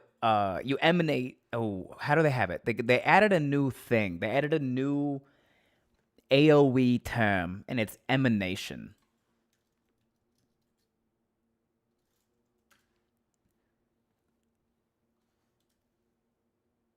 And that's what is applying here.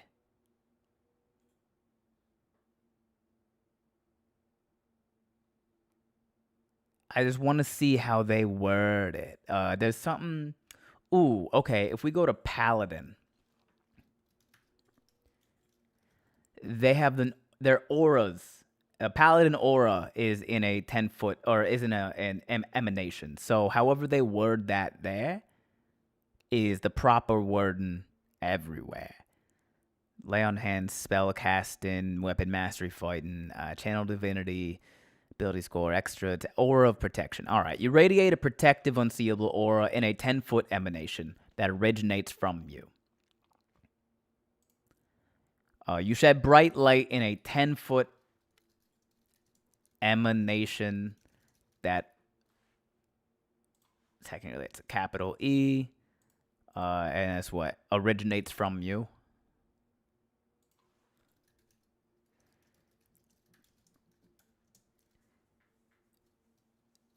You can see in magical darkness within this. Yeah, you can see in magical darkness as if it was dim light, and you have disadvantage on all dexterity stealth checks.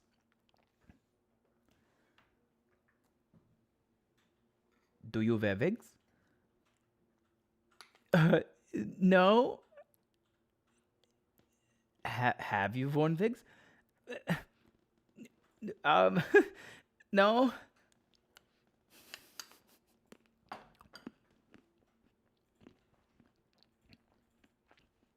Okay, so that feels good to me. Will you wear wigs? Maybe.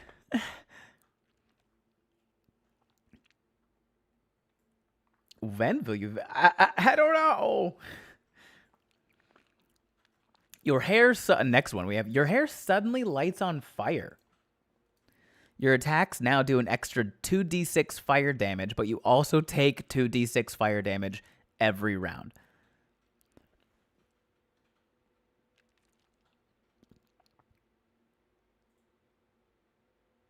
This is fun. I like this one. Maybe clarify vision-based checks.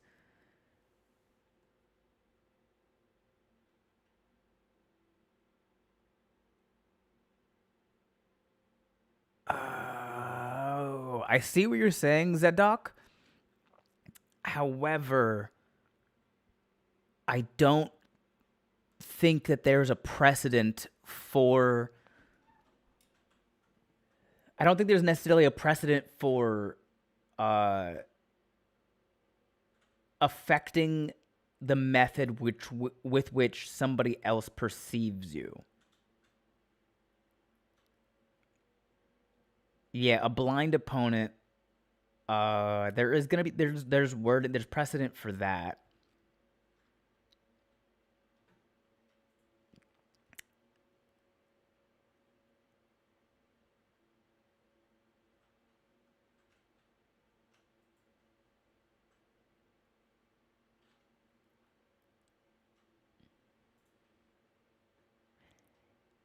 I think for now,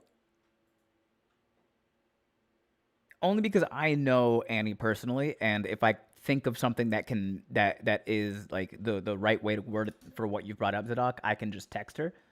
For now, I think it's fine the way that it is. Although you are 100% correct, technically, by the way that this is worded, you would be able to argue that a blind person would still be able to.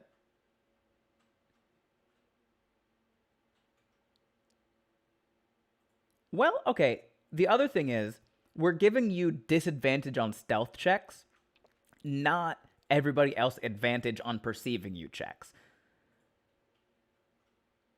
So I think it's fine still.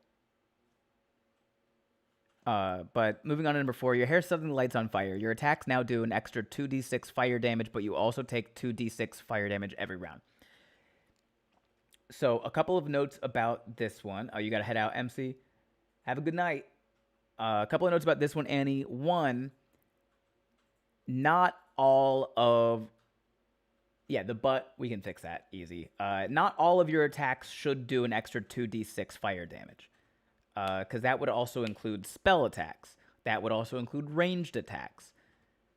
So I would maybe change this to say your melee attacks.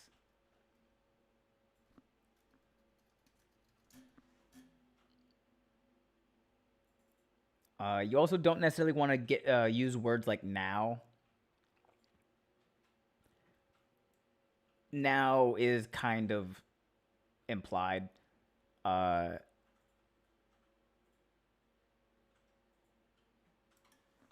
I would say your melee attacks deal an extra, or not extra, that you would use the word additional. An additional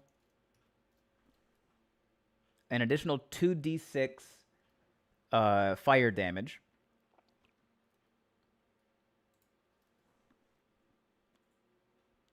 And then let's make this a new sentence entirely. Get rid of also. When is this damage happening to you on your turn, Annie? Is this dependent on? Is this a initiative 20 every round? Is this at the start of your turn, or is this at the end of your turn?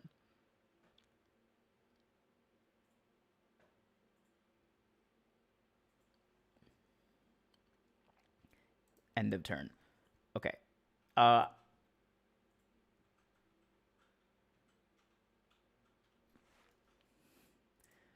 Let's look up Alchemist's Fire. Does it make that big of a difference? It does if it would kill you. If I have 1 hit point, but I don't take that fire damage until the end of my turn, that means I get a full turn before it kills me.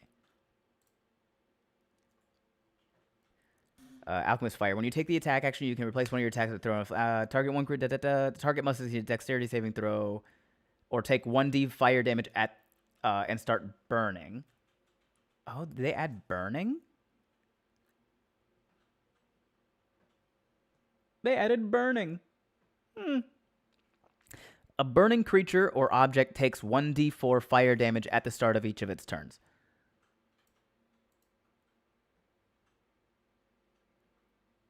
That's kind of lame. Only 1d4.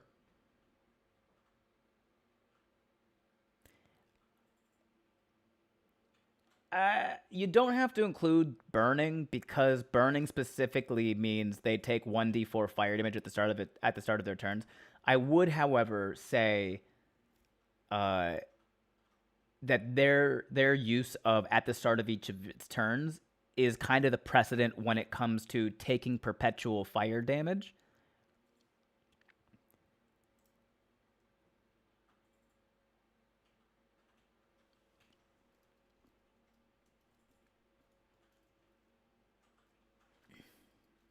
So at the start of each of your turns,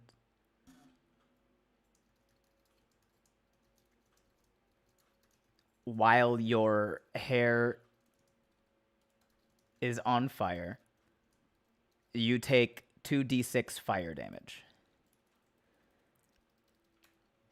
Now, do you want to add in a way for people to put the fire out? Because they do have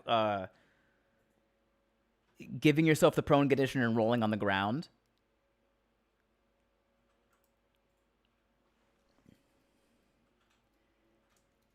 You can extinguish the flames by giving yourself the prone condition. Let's say make this an action. By using your action,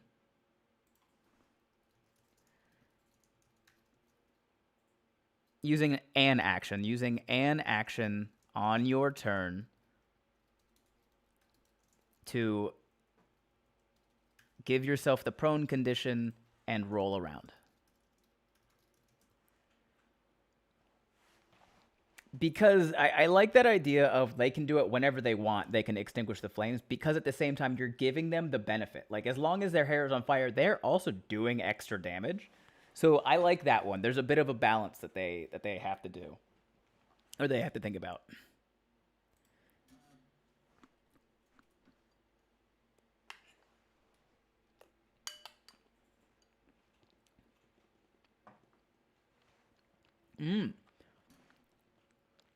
Your hair suddenly starts to glow. You lose the ability to be invisible, and attack rolls against you have advantage.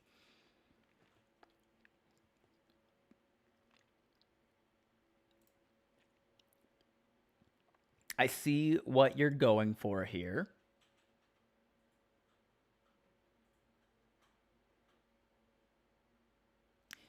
I think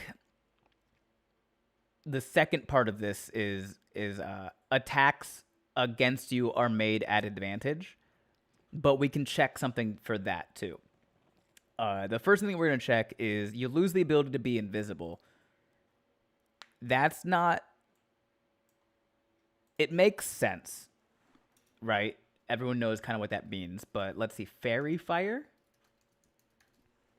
I believe Fairy Fire does the same thing.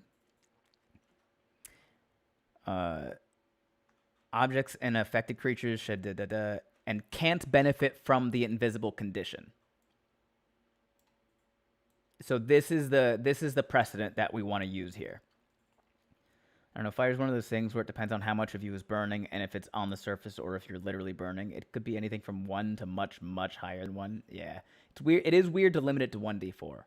I agree with you on that one. But yeah, so we want to use this phrasing here, can't benefit from the invisible condition.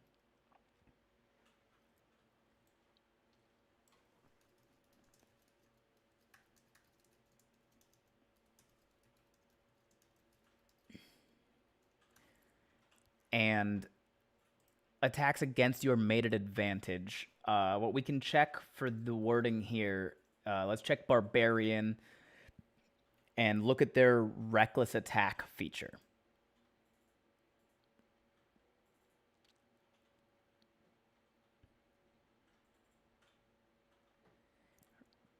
You can throw aside all concern for defense to attack with increased ferocity. When you make your first attack roll on your turn, you can decide to attack recklessly. Doing so gives you advantage on the attack rolls using strength until the start of your next turn.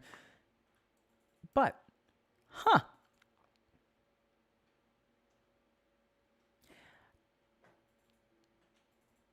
apparently, in the 2024 edition, they've allowed themselves to use comma but.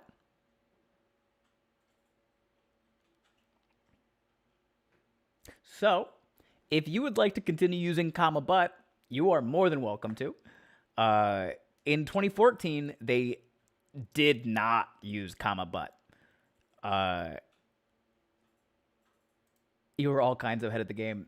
Yeah, I mean, it makes sense that the English teacher would get the English thing correct.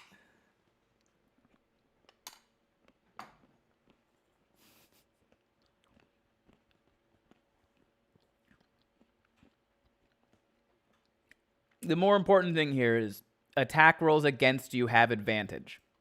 So that's the wording that we want to go with here, which is, I believe, word for word what you have. Attack rolls against you have advantage. I think in 2014, that one was also worded like attacks against you are made at advantage. Let's see if we can go to the Legacy Barbarian and see if it's different. So this is the 2014 one. Doing so gives you advantage on melee weapon attack rolls using strength during this turn, but attack rolls against you have advantage until your next turn. I guess they did. You don't see it often. I mean, it's so infrequent that I was under the impression they didn't use it at all. Would you look at that?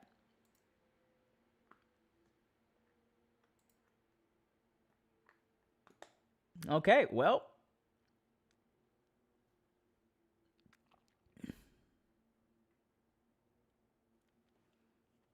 I would still say keep comma and here because both effects are negative.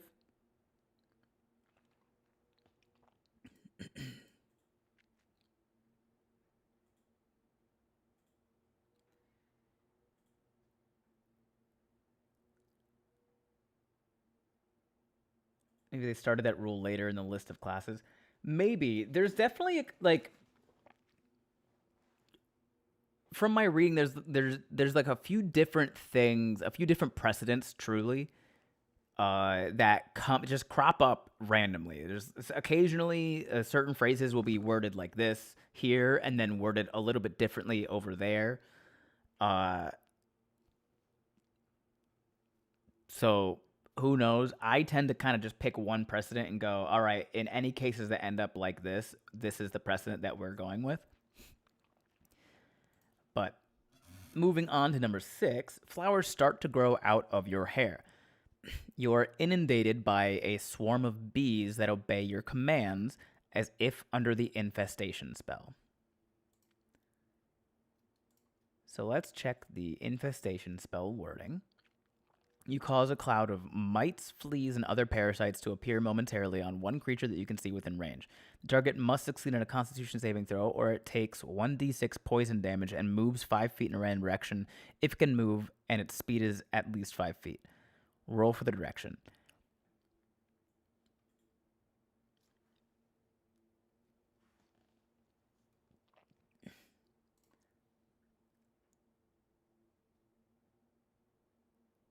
So, are you saying the bees are attacking you as if you have been targeted by the infestation spell? Or are you saying you can point at someone and command your bees to attack that person as if casting the infestation spell? You would like it to be both.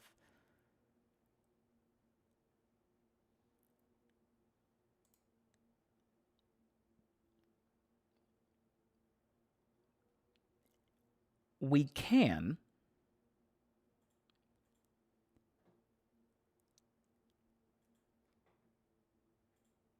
Okay.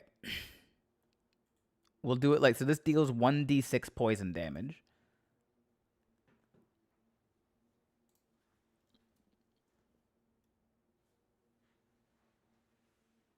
Let's say, let's open the flowers start to grow out of your hair and you are inundated by a swarm of bees. Period.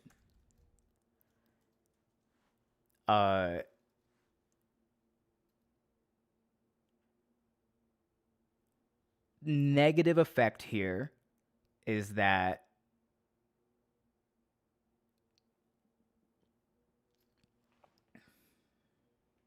do you want the negative thing to be all parts of infestation where there is 1d6 poison damage and you move 5 feet in a random direction? Do you want them to have to make the Constitution saving throw every turn?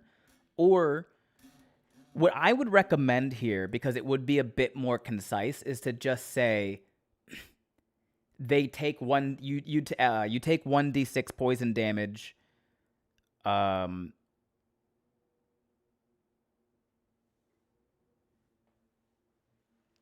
at the start. Yeah, so you take 1d6 poison damage at the start of each of your turns.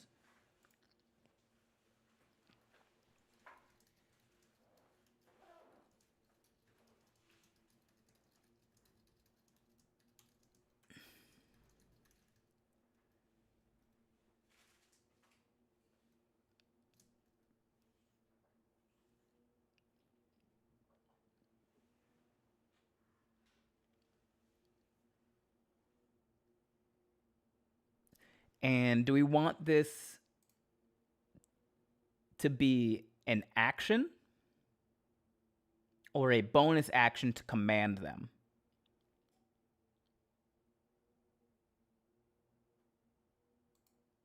By the way, what is this for?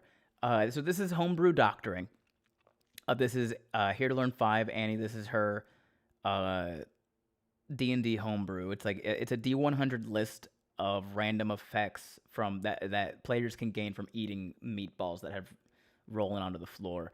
And the way that I do this is if you tip me $5 and then send me a link to your homebrew, I will help you write it better.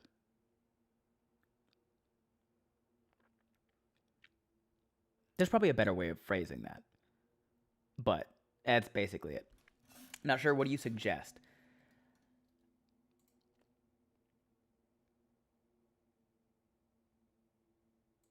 I would suggest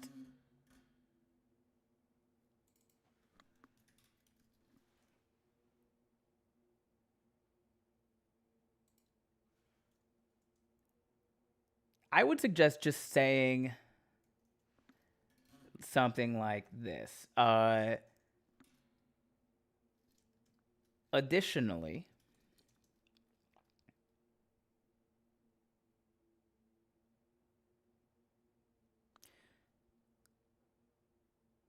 once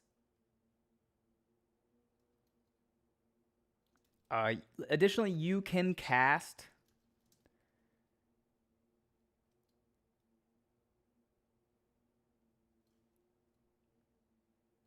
you can command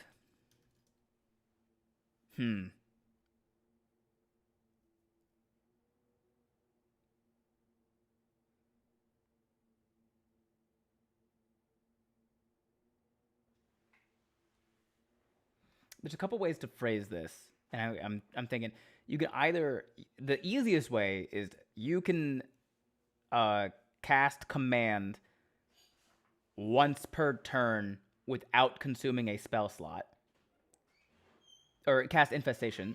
Yeah, like what Zadok is saying. And the other way is you can command the bees to attack. I like the wording that Zadok has written. You can, I would say, use a magic action.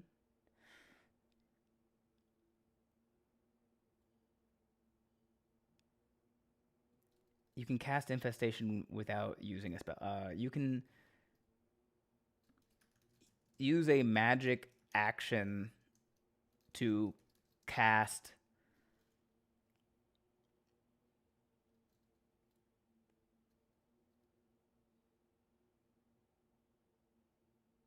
infestation without using a spell slot. Oh, thanks for the follow, Duh Kyle.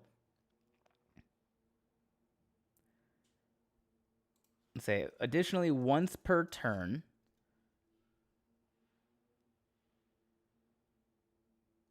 you can use a magic action to cast infestation without using a spell slot.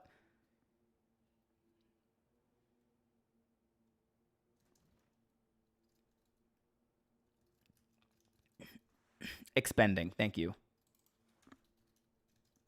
Without expending a spell slot.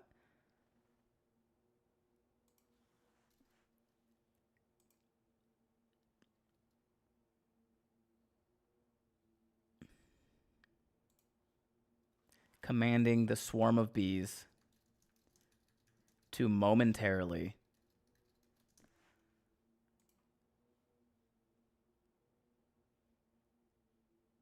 infest one creature.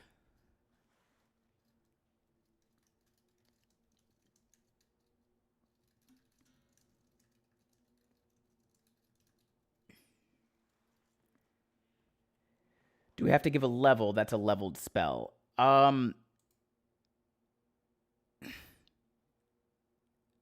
No. I believe when something like this happens, it's saying that you can cast the base level of that spell. The only way that you'd be able to cast a higher level, yeah, thank you, Zadok. The only way that you'd be able to cast the higher level version of that spell is by expending the higher level spell slot. And this effect is not giving you higher level spell slots. It's just letting you cast this one spell without expending a spell slot. Is there already a duration on these effects? Yes, Danny. It is. This is a homebrew thing, so it expires at the end of the stage because it's it's self-contained inside of its own mini game. We'll say one stage is 4 rounds, according to the writer of this list.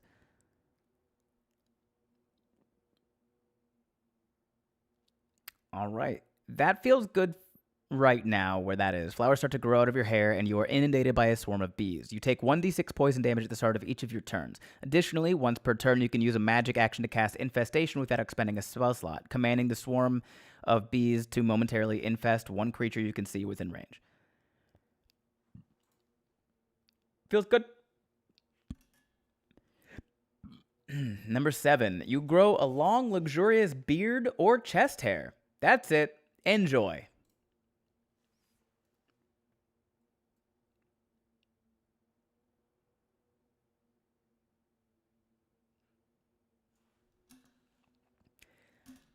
I mean,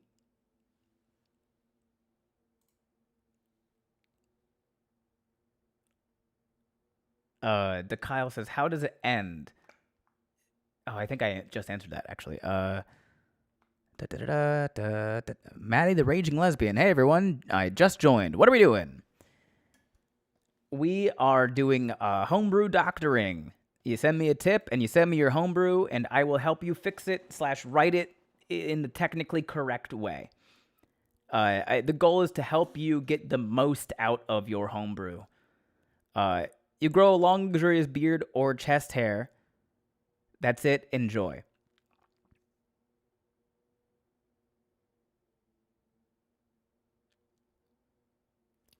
It's pretty damn good already. I think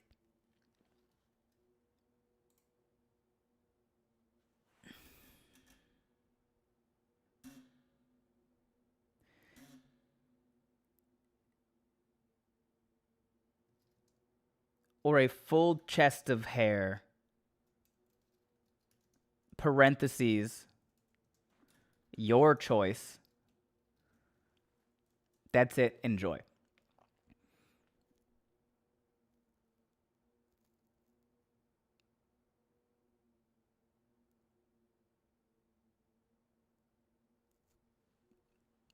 The inclusion of your choice feels good to me. It very much is like, you only get one of these things, also you have to pick. Which one do you want more? All right, moving on. You grow scales all over your body. Until the end of the stage, we can get rid of that phrase because you have that grandfathered in. You can use an action to exhale one of the following types of energy in a 15-foot cone: acid, cold, fire, lightning, or poison. Did they just make Dragon's... Oh, I guess Dragon's Breath was already a spell, huh?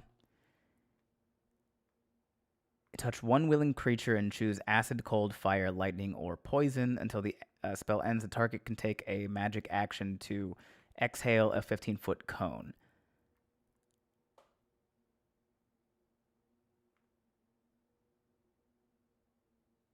Okay. I see the goal here. I think we can probably phrase this in a type of as if under the effects of the Dragon's Breath spell.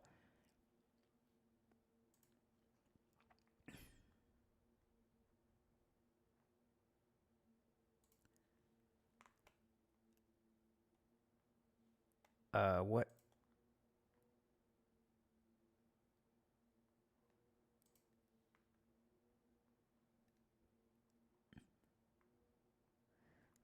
You can, I think they say take. Can take. Okay. The magic action wording is new to me as well, but you can take, oops, a magic action.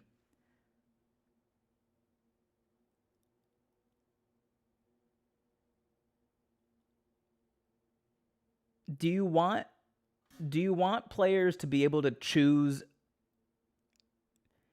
the type of energy every single time? Or do you want them to choose an energy immediately upon eating the meatball, and that's the energy every time?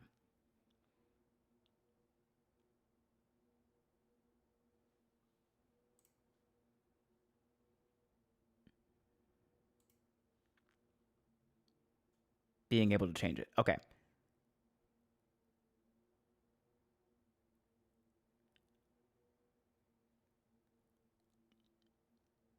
You can take a magic action to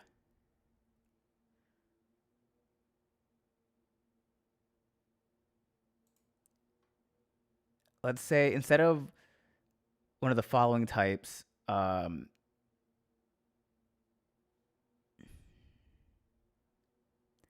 say you can exhale a cone of acid, cold, fire, lightning, or poison.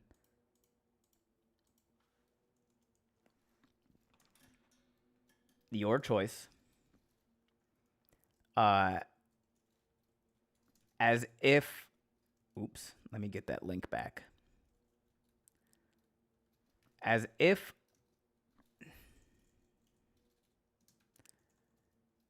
under the effects of the Dragon's Breath spell.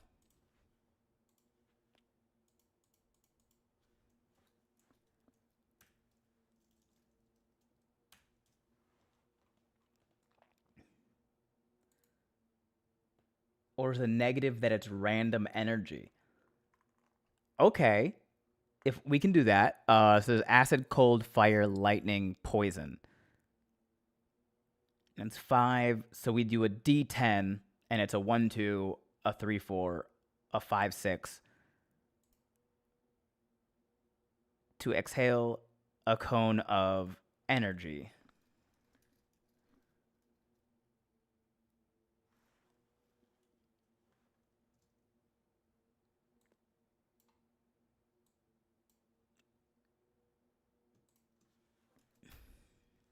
As if under the effects of the Dragon's Breath spell.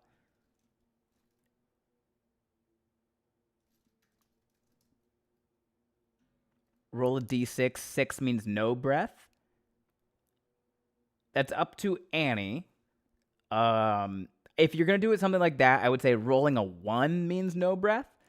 The other thing is, Annie, you could add in a 6th type of damage. Perhaps like necrotic or force or something like that. Prefer a 6th damage. Okay. Lightning. Lightning fits. When you take this action, roll a d6. The type of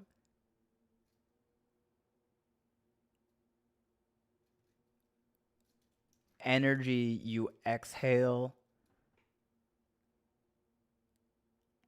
Is lightning already there?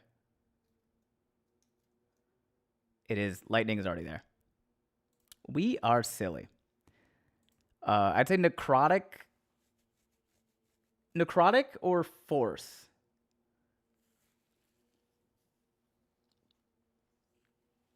Or possibly thunder. You could, I mean, you could absolutely do psychic.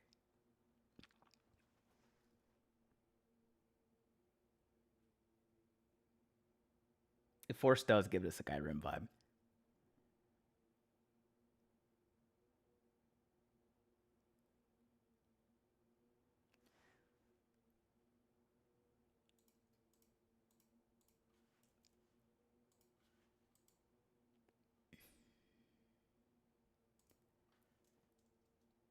The type of energy you exhale.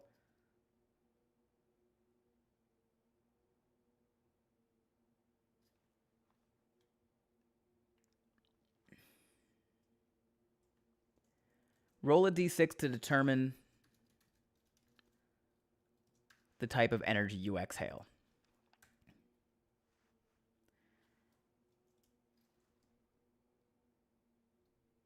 One, acid. 2, cold. 3, fire. 4, lightning. 5, poison. 6, thunder.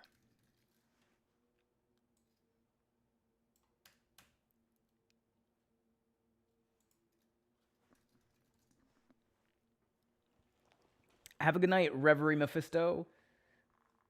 I would say if you wanted to turn this into like professional looking, this is not how you'd write up a table. But if you want it to simply make sense and work properly, this covers your needs. I simply would not recommend trying to find out how to put a table inside of a table in Google Docs.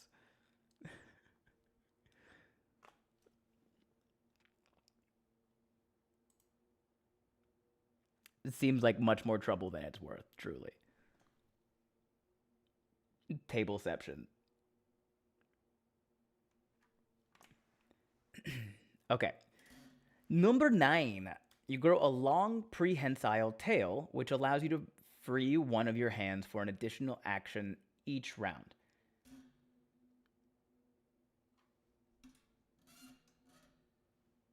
Cool dude or Oregon 3872. Mr. Brainerd, you should go to sleep. It is 12:09 a.m. Pacific.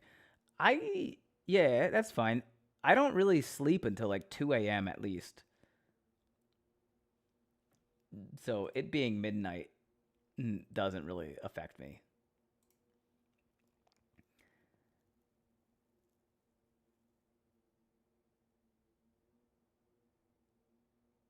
Oh no, okay. No nickname found has redeemed channel. We're talking about dragons, Vikings fought dragons. Any Nordic accent will do. Hinga we're going for the Swedish chef. Is Sweden Nordic? It feels right. Oh lord.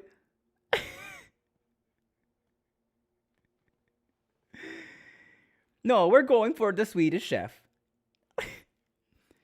I can't be offensive if I go for a Muppet.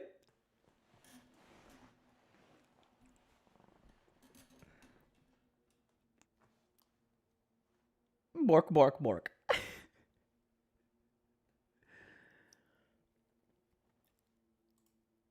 Okay. What we need to do, Annie, is I need you to be a bit more specific about what kind of stuff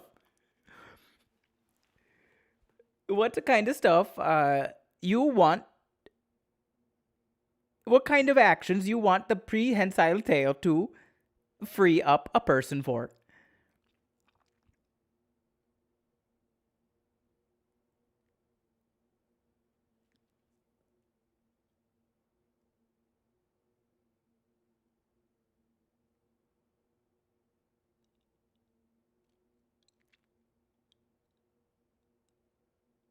It's a monkey's tail. It can do whatever it wants.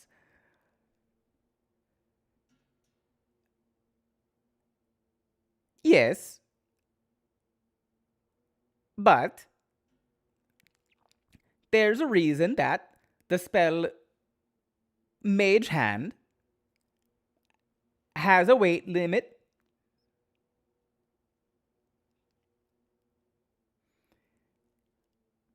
Now, personally, I love the idea. I'm turning Italian. I have to stop. Personally, I love the idea of effects that grant some sort of vagueness. You grow a long prehensile tail, period. What can I do with that tail? As someone like me, I'm going to start thinking of a lot of things that I could do with that prehensile tail. But you got to remember, most people who play this are probably not going to be as improv heavy. And those people are who the rules are for. So my first thought is perhaps I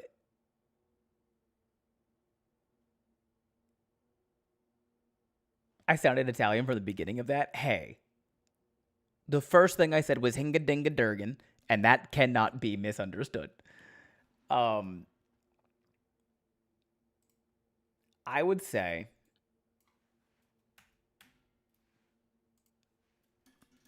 grow a long prehensile tail.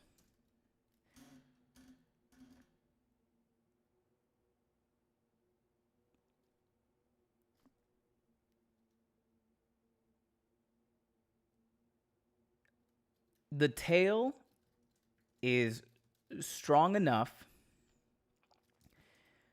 to hold any melee weapon with the light property.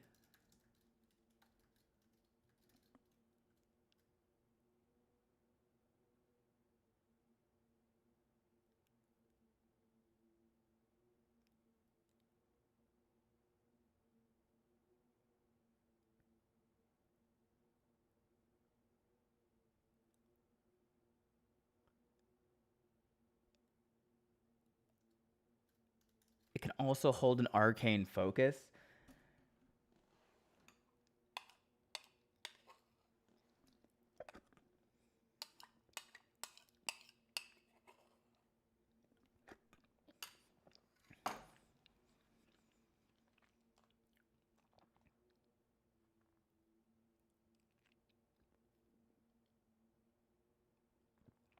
I'm trying to think about if you would need to make that distinction.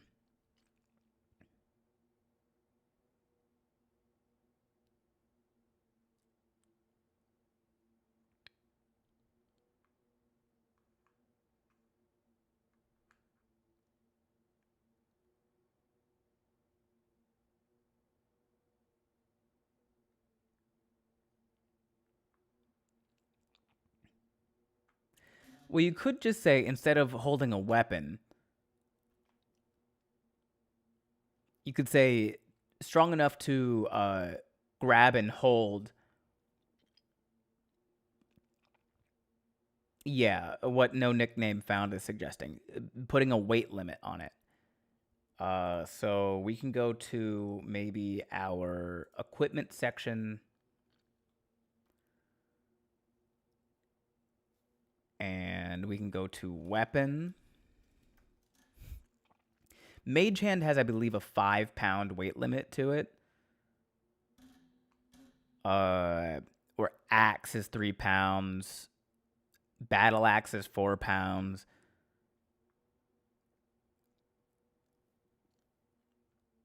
So yeah, okay. It looks like a 5-pound weight limit is good enough to hold most light weapons. It goes up to 10 points if you get the feat that allows like telekinetic, I believe. If you get the telekinetic feat, your weight limit for Mage Hand goes up to 10.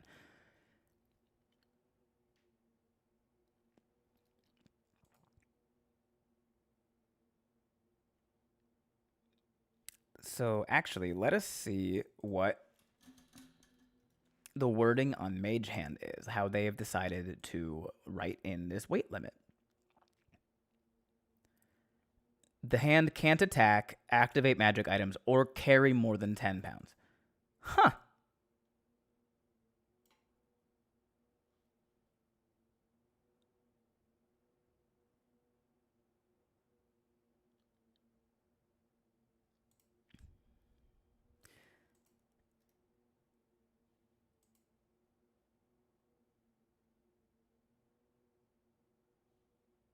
Do you want to... You can use the tail to manipulate an object, open an unlocked door or container, stow or retrieve an item from an open container, or pour the contents out of a vial. Or more so along the lines of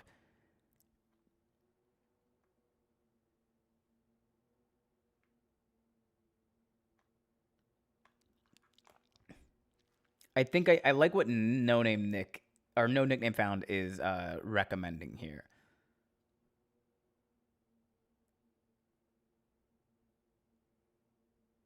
The tail. Thank you for the follow, Alexia7990.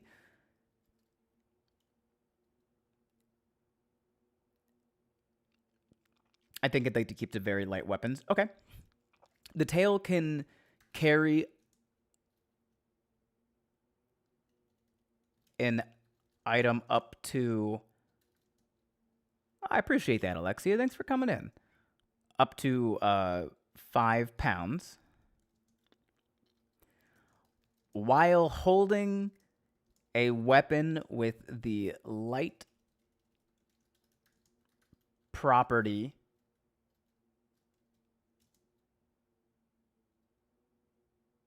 while holding a weapon with the tail. No, I think that might just be applied. While holding a weapon with the light property,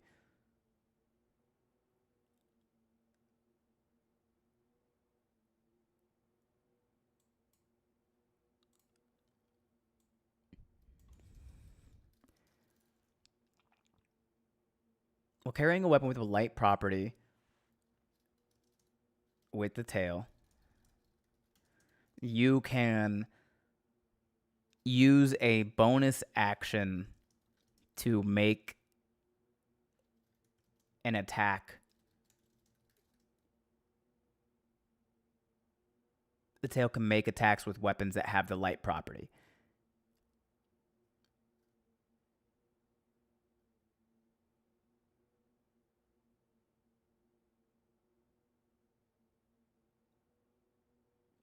Yeah, you want to essentially give an extra attack.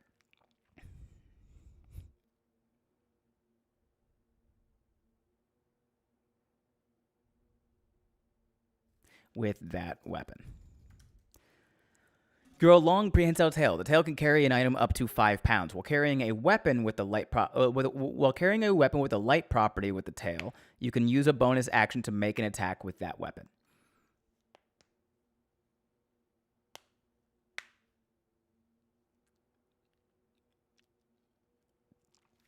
And this is similar to, but different and better than the ability two-weapon fighting. So two-weapon fighting requires you to make an attack, and then you can use a bonus action to attack with a different light weapon as a bonus action. However, you don't get to add your ability modifier when you make that attack. This kind of implies that you would be able to get the full benefits of that attack. You just have to use your bonus action to do it.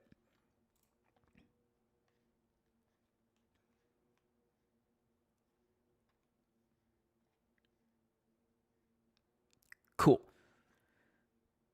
Moving on. Number 10. A pair of majestic antlers sprout from your head in a location you choose. Until the next stage, which of course we can get rid of. Why is this not?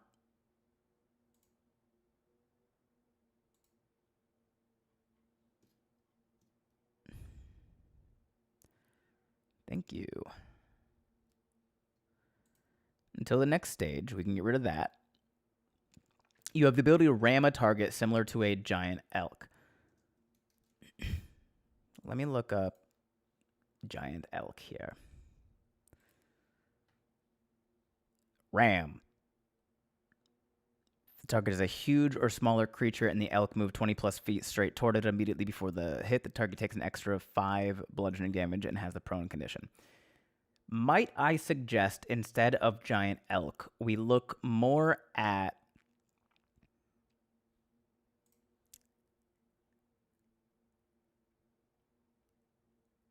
I want to say minotaur?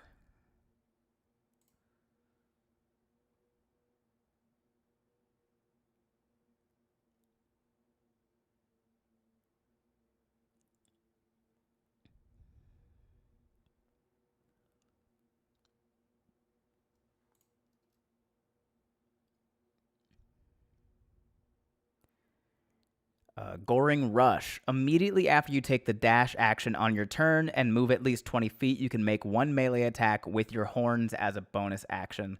It does also have horns as a thing here. The charge attack from the Charger feat. Thank you, Zadok. I thought that was... So, Annie, I'm going to give you 2 options that I think are a little bit better than ram attack from the elk. One, you can go with what Minotaur here it has, which is you have horns, which you can use to make unarmed strikes. Here's the details. 1d6 plus your strength modifier, piercing damage, that. And also this ability, Goring Rush, which is take the dash action and then make a melee attack with your bonus action. Or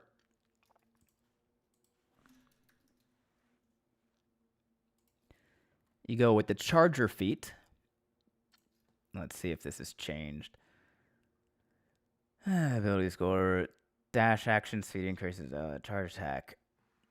If you move, I'm going to go look at the leg. If you move at least 10 feet in a straight line towards the target immediately before hitting it with a melee attack roll as part of the attack action, choose one of the following effects. Gain a 1d8 bonus to the attack's damage roll, or push the target up to 10 feet away if it is no more than one size larger than you. You can use this benefit only once on each of your turns.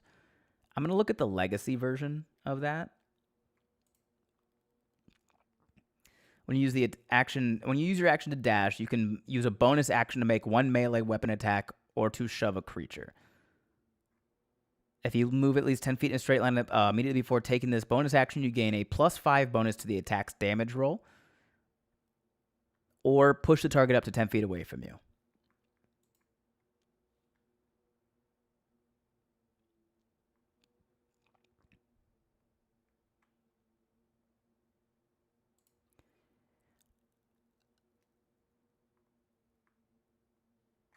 You need to see them side by side. Okay.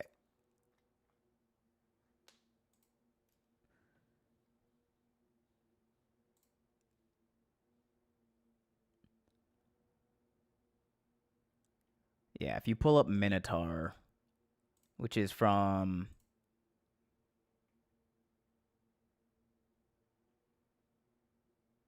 What is that? Mordenkainen presents Monsters of the Multiverse. There might be another one in here, too.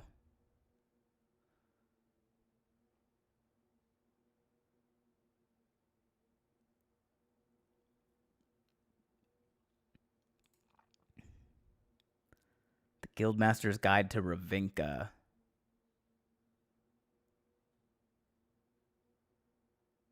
It's the same thing.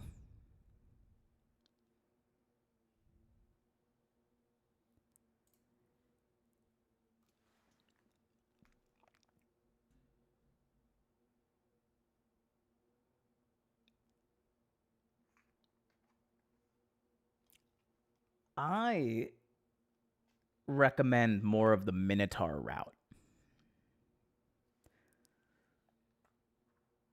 where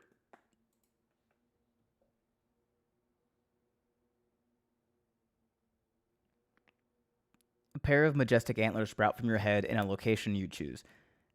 We can get rid of that phrase, in a location you choose. In your head, or from your head, and if you don't say exactly where, it's kind of implied that you get to choose where exactly.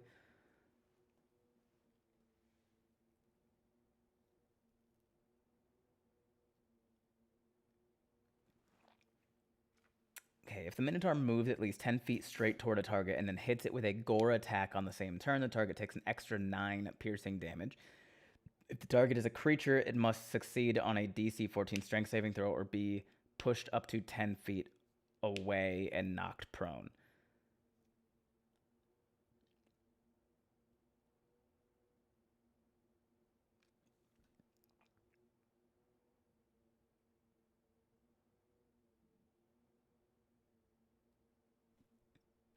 So we can do that. This box would get very, very wordy if we were to uh, put that in here. Thank you for the follow, Bright Paw. Because we would have to also explain what a gore attack is.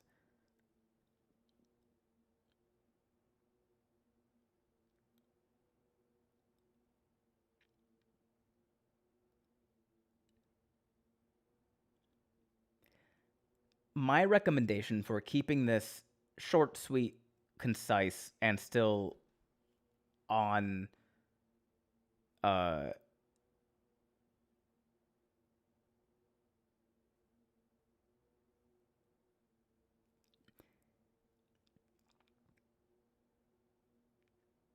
so the reason the elk one is worded like that is because the only thing the elk can do is hit with horns.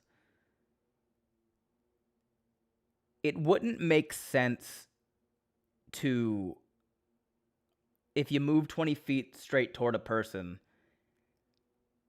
I can still hit with my sword. It wouldn't make sense for the antlers on my head to give me more sword damage just because I moved 20 feet forward first. Does that make sense?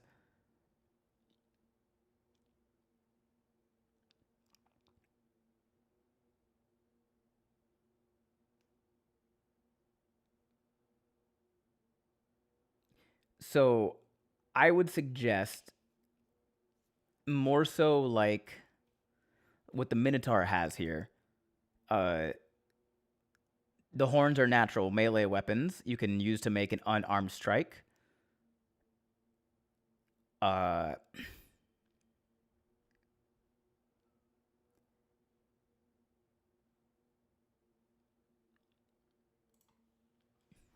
so you can use the horns to make an unarmed strike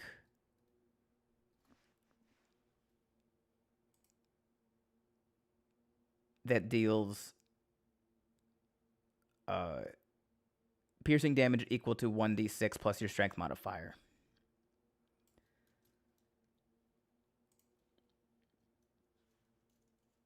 Oop.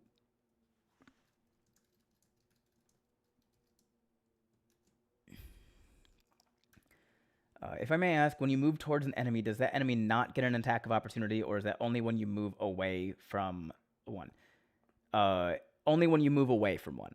Can we put a minimum on that? What do you mean?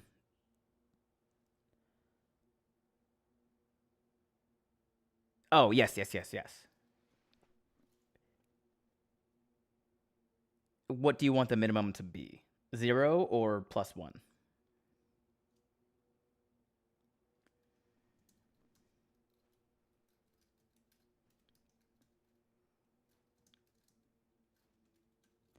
Minimum of +1.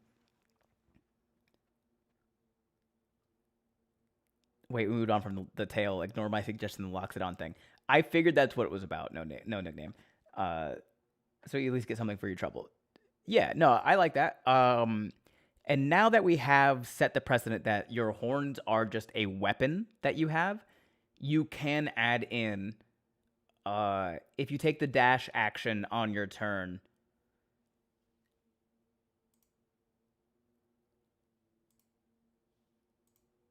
and move at least 20 feet, you can make one melee attack with your horns as a bonus action.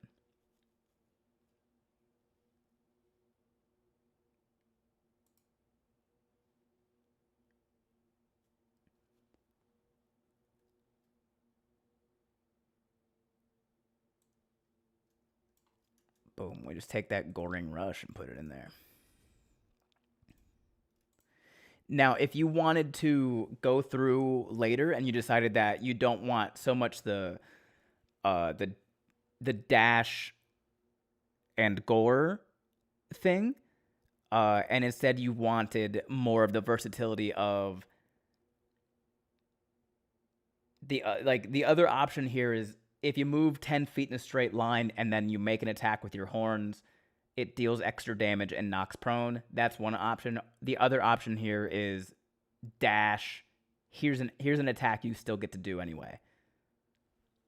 Because usually, if you take the dash action, you're also not attacking on your turn. So this gives you a lot more like movement versatility.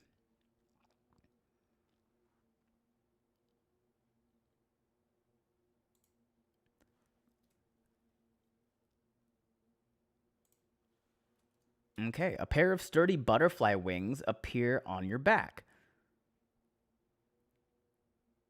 What's the negative? Do they all need a negative? No, they don't all need a negative. It's going to be a D100 table when it's done. So some positives, some negatives, some mixed. So like maybe another one would be like the negative version of this is maybe like something along the lines of when you take immediately after taking the dash using the dash action on your turn, maybe you get like an inner ear infection that throws off your balance. So if you take the dash action on your turn, you have to roll a dexterity saving throw or else you fall over prone at the end of your dash. That could be like a different part of the D100 table that is just kind of like silly. This one's pretty simple, straightforward. A pair of sturdy butterfly wings appear on your back. You now have fly speed equal to your walking speed.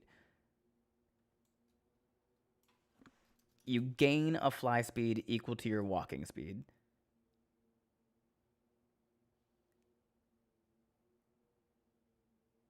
Is it technically a walking speed?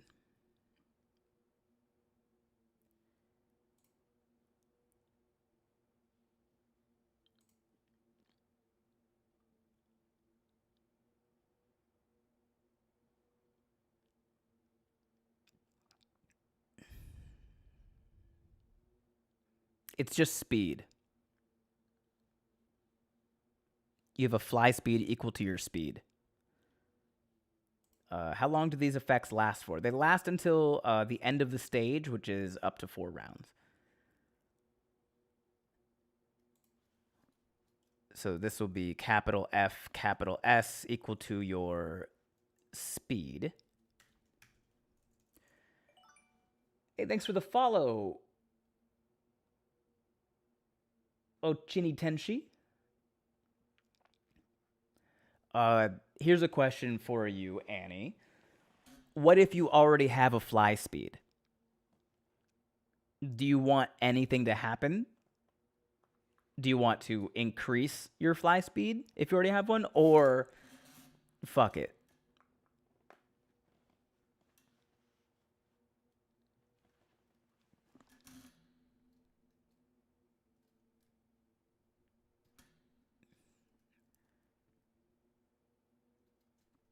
If you already have a fly speed.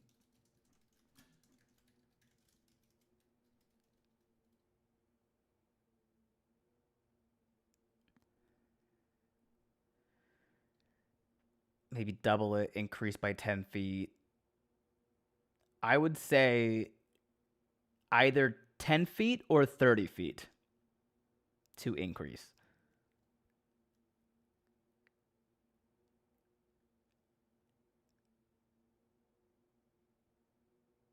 Wouldn't the wings interfere with each other? Different types of wings flap at different rates, etc. Logically, yes. However, you're a creature that can fly and also just sprouted sturdy butterfly wings. So logic isn't necessarily the most important. Mo wings, mo speed. Oh, is there already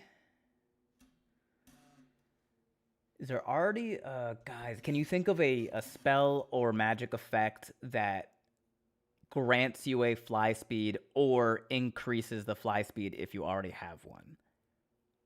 I want to see what their wording is.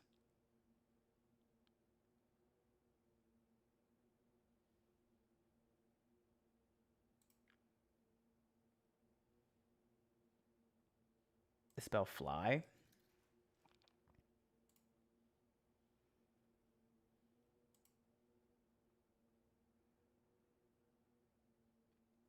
Nope. I'm thinking maybe a cloak.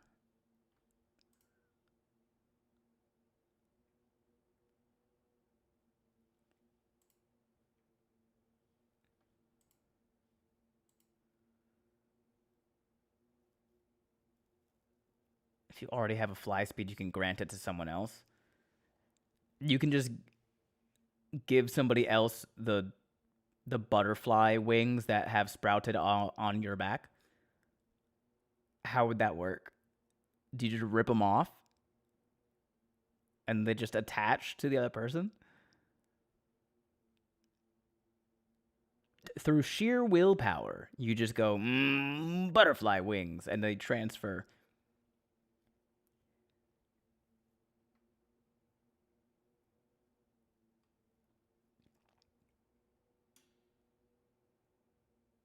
Okay. Would you want that to be an action or a bonus action?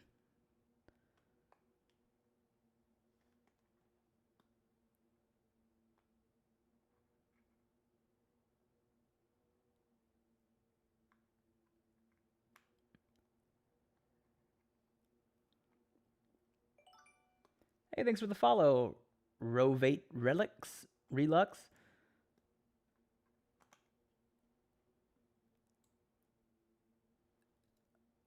Let's say you don't necessarily have to already have a fly speed to transfer it. It just kind of would make the most sense. As a bonus action, you can choose one willing creature that you can see within 30 feet of you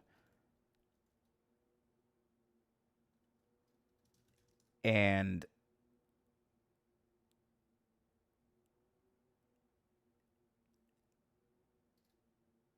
transfer your wings to them instead. How's that?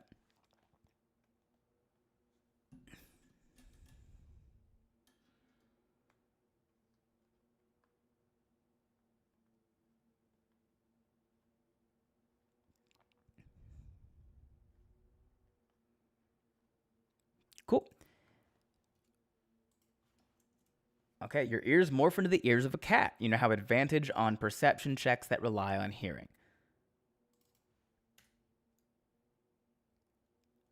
You can get rid of now. Instead of gain or have, we can say gain. Well, actually, have works here.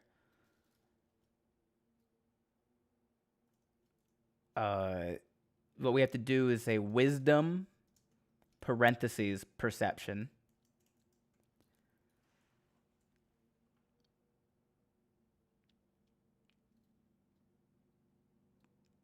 checks that rely on hearing.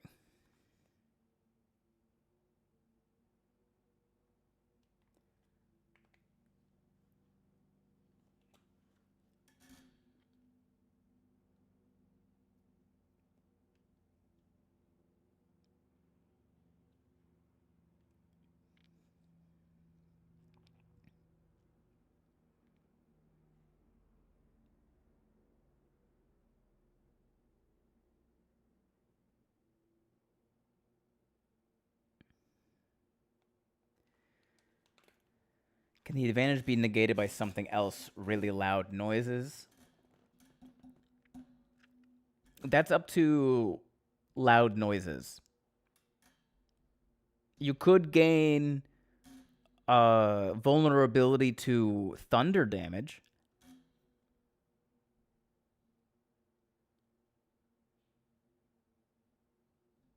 Disadvantage on being surprised. That's not necessarily a thing. I think the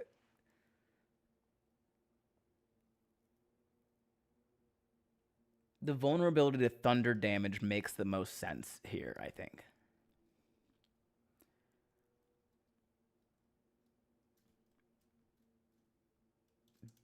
But you are, we can use the word but now, vulnerable to thunder damage.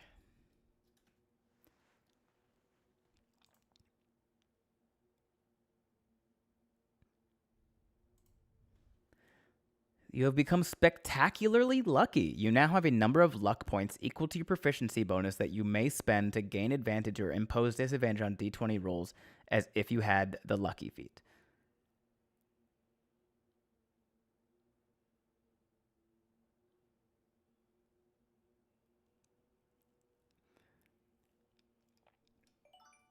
Oh, thanks for the follow, Marshmallow Man.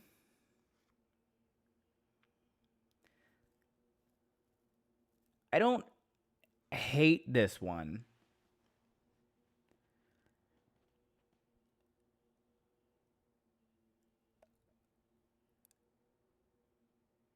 There's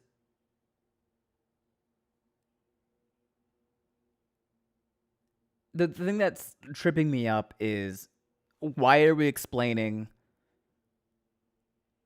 the ways that we can spend our luck points and also including the phrase as if you had the lucky feat?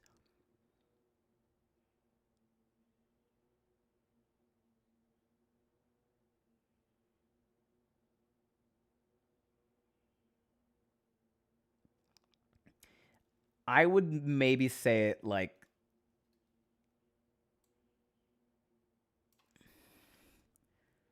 you gain the benefits of the lucky feat and a number of luck points equal to your proficiency bonus.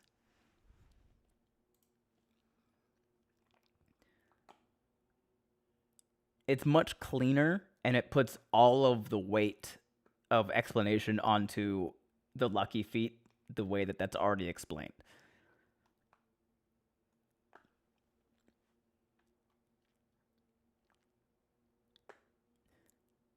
14. Skin is coated in a layer of frost. I think the luck points part is part of the feat. If I remember correctly, according to the luck feat, you start with some luck points, but I don't remember exactly how many.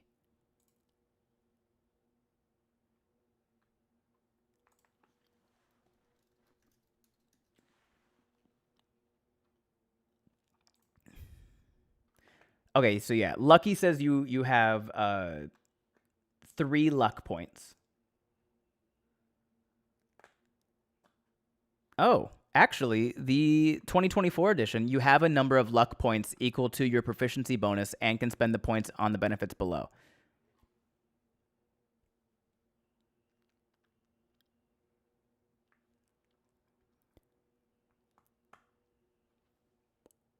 Would you look at that? The 2024 edition is what you've written.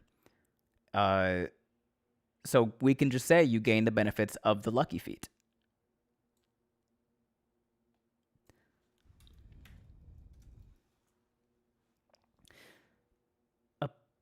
Epiphany Ray, you're so pleasing to the eye. Thank you. It's the lighting. Marshmallow Man, I gave my cleric player a Tarrasque because I got bored one day, and it's gonna be so fun when that egg hatches.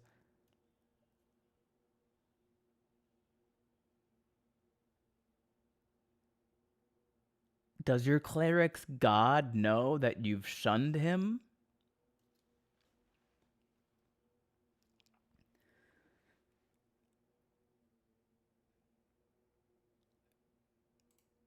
Skin is coated in a layer of frost. Skin becomes extremely sticky. Skin turns to bark. Skin becomes magic resistant. There is a precedent for this. There's different cloaks that maybe you can look at and pick and choose from their effects. Some things are like you gain +1 to saving throws made to resist magical effects.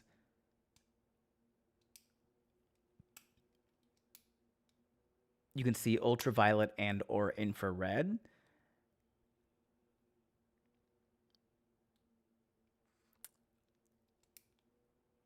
Yeah, stone skin and bark skin already exist, which you can take some I like that idea, Annie. Go through another 10 or 15 and get some more ideas down, and then I can help you flesh those out for sure.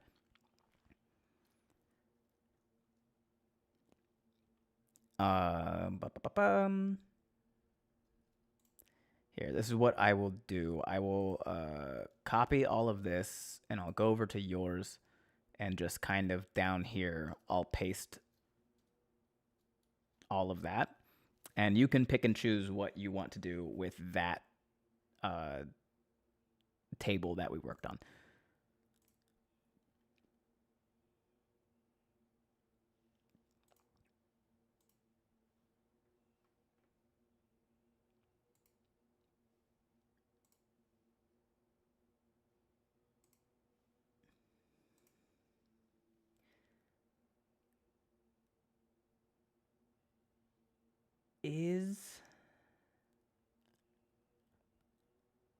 I haven't seen him talking here in a minute. Is Ignis still here?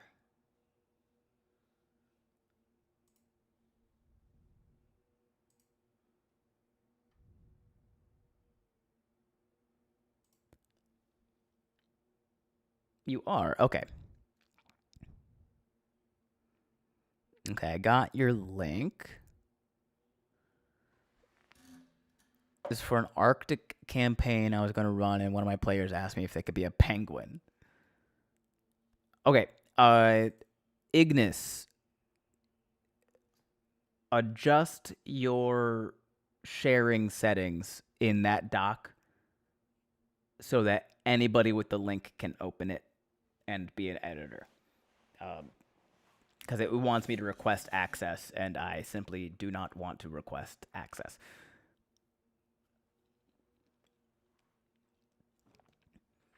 It's going to be fun because the outcome of what happens when I hatched is depending on how she rolls 3 checks. She passed the first one by 1 point last night. Congratulations. Yep. Okay. It is Ahyar. Good night, Annie.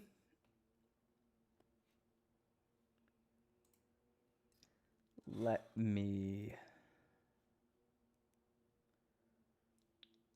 Let me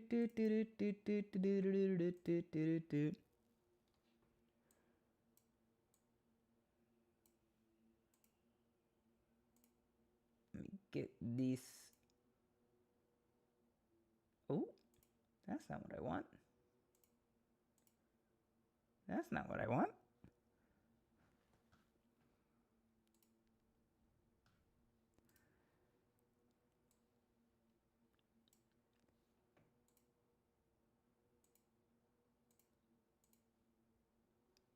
There we go.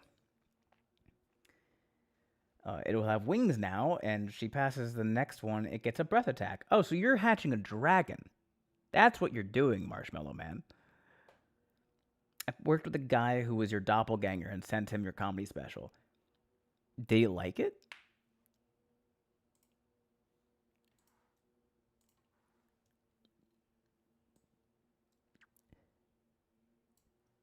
Okay, let me copy paste. All right, let's get this in here.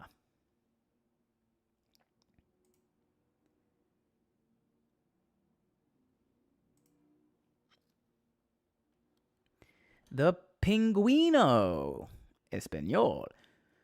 Pinguino are an Arctic race of creatures that love the ocean and ice. They sport black feathers and splotches of white fur near their bellies. Most have turned to the life of a druid or cleric. Some choose a life of a fighter or rogue as they live on ships or in pirate outposts. Okay. So the first note here is if you're going to have a narrative explanation, all narrative pieces go in a paragraph at the top.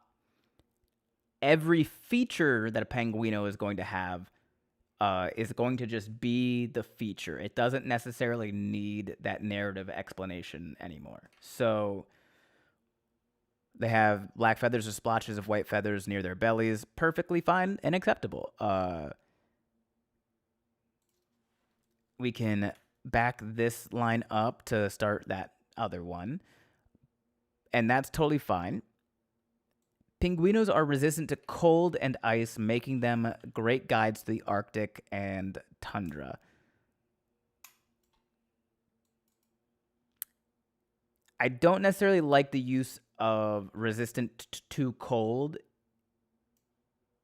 in this.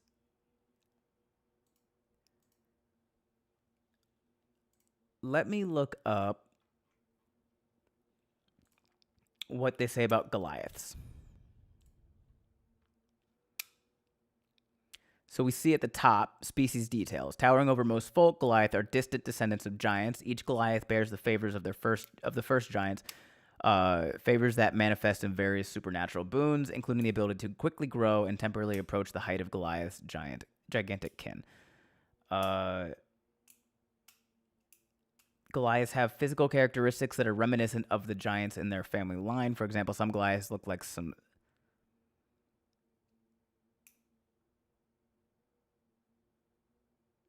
Oh, right. This is the 2024 edition, not the 2014, which is a little bit different. But same sort of thing. So I don't really want to comment much about how you want to narratively describe the lore of the Penguino, because that is 100% taste, right? It is foretold that some Penguinos can build giant ships in less than a week. Fun. I like that. It's right here, I think. Penguinos' thick skin and flippers make them great swimmers, giving plus 20 swim speed and giving 14 AC of natural armor.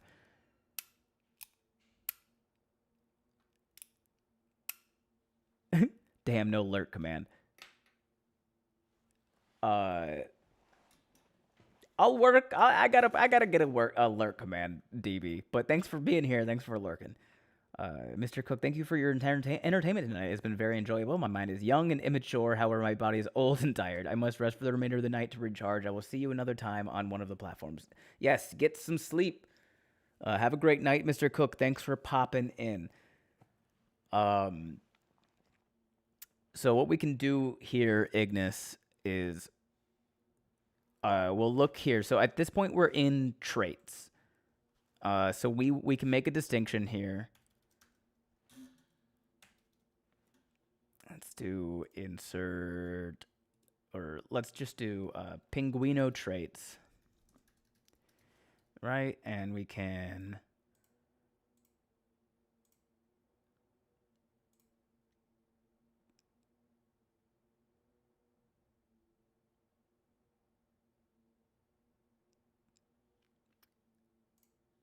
let me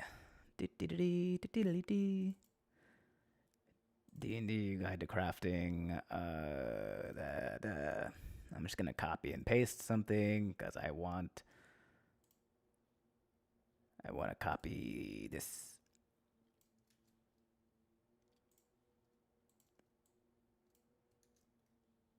And then we'll just update heading to the match. Okay, so we're gonna go with Pinguino traits, right?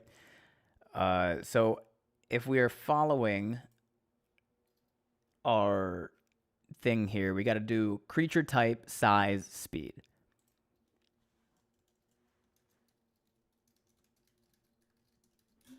Creature type, size, speed.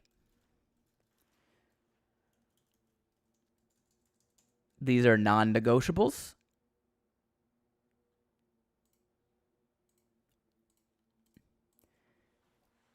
We will assume this is a humanoid penguin. Correct me if I am wrong, Ignis. Size, are we saying this is a medium creature or a small-sized creature? I think there's also an option you can do, which is medium or small. I think there's like a thing now where you get to pick. You would say medium? Okay. And then you do have the note here, 35 feet base movement speed. And you can 100% say no to this, but might I suggest a slightly lower base speed because you have a swim speed? I would also maybe say make the speed 30, but then also give them a swim speed equal to their speed.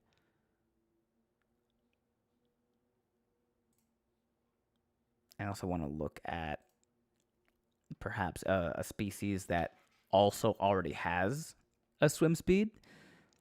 So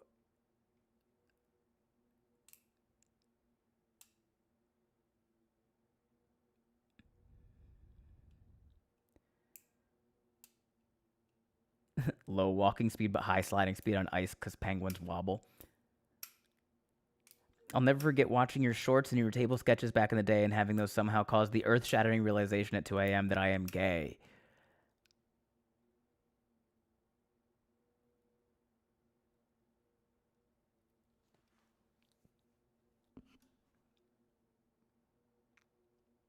Do I say thank you or you're welcome?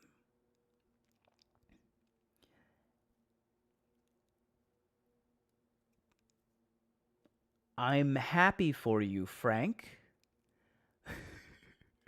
But also, I have no idea how to respond to that. Also, hi, Sachi.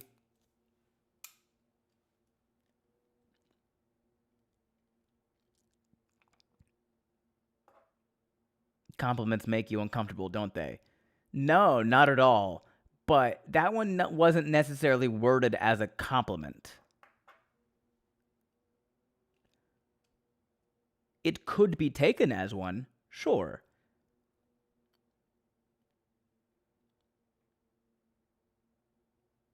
Yeah, as Sachi saying, that was more said as a statement. Where are... Okay, let's go... Hey, Sea Elf.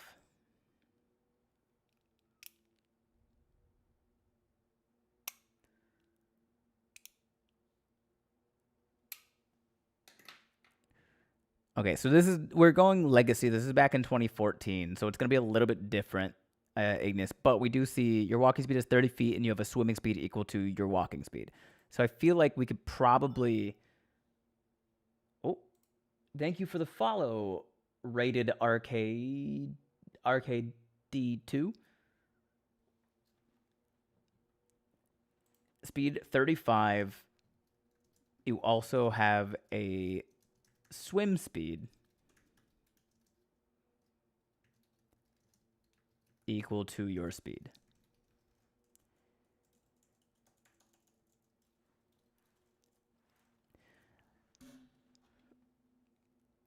That's fine. I actually play Legacy because I own all the old books. Yeah.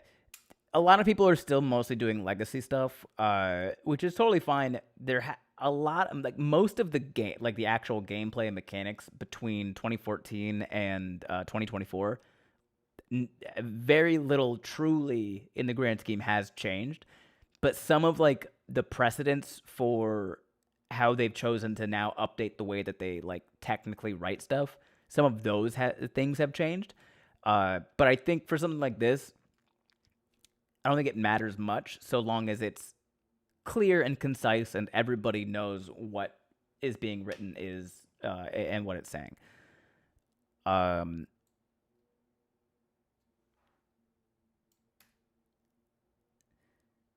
we can get rid of this and we can get rid of this. Feel free to fight back on this, Ignis. I would argue against giving Pinguinos natural armor. When you look at the type of creatures that have natural armor, you're looking at I'm totally forgetting the turtle humanoids that have big shells. You're looking at scales, things that have hard exterior exoskeletons in a way. Turtle, thank you. I don't know that thick feathers would necessarily offer a sort of natural armor.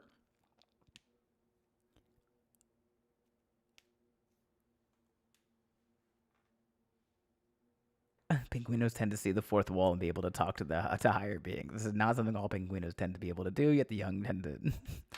I mean, we're keeping this line because it's funny.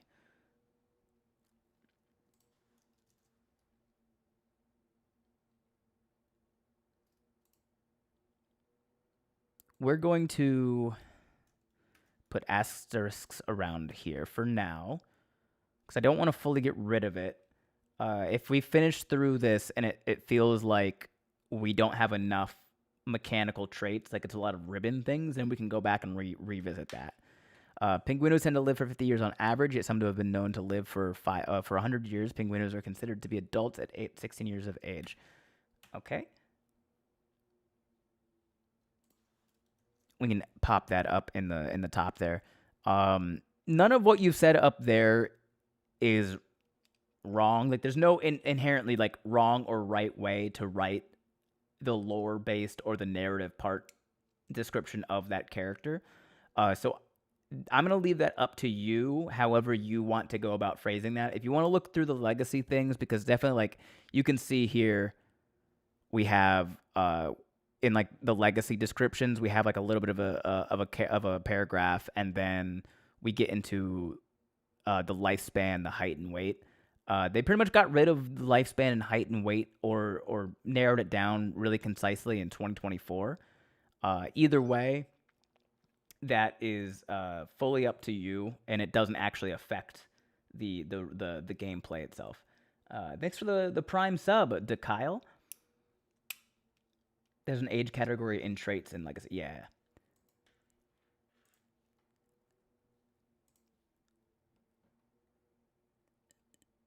Penguins can grow up to 3 feet, some getting to 3.5 feet. Okay, so based on this, Ignis, this is not a medium-sized creature.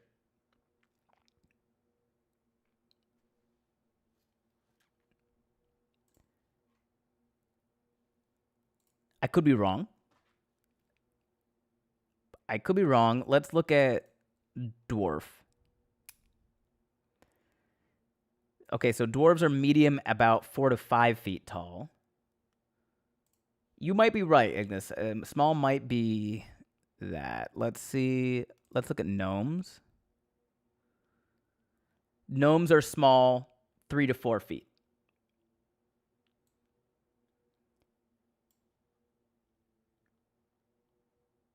Yeah, dwarves are medium in 2024 edition. However, no nickname found.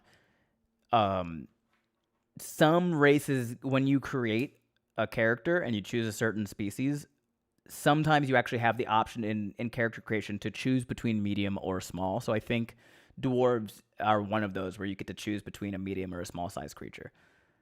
But okay, we will. We'll pop that up there. I'll go small. Pinguinos have proficiency in light and medium armor, as well as proficiency in simple weapons and martial weapons. That's very impressive. It's very impressive for a penguin. That's also, honestly, quite a bit of combat proficiency to gain from being a species. Thanks for the follow, Nat Stoltz.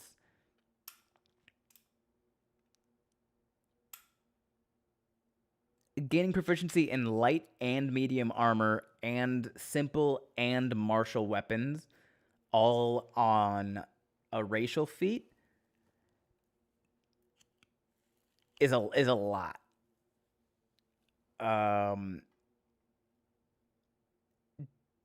Do we know off the top of our domes any species that it's like half a level 1 fighter? Kinda, yeah.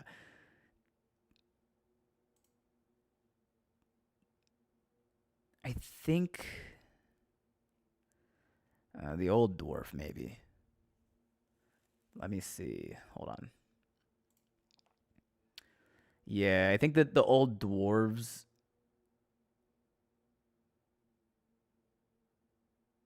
Where's elf? Maybe one of the wood elf, maybe. Or do they all just get magic now? Wow. Okay.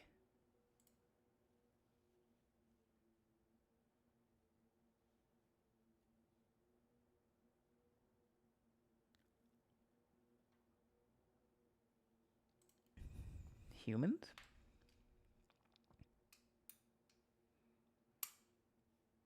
I mean, this is a good thing to look at anyway. Skillful. You gain proficiency in one skill of your choice.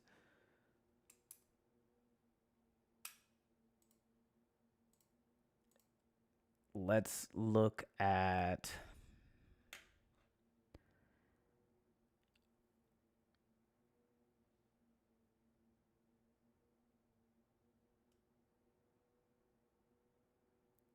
something in here has to.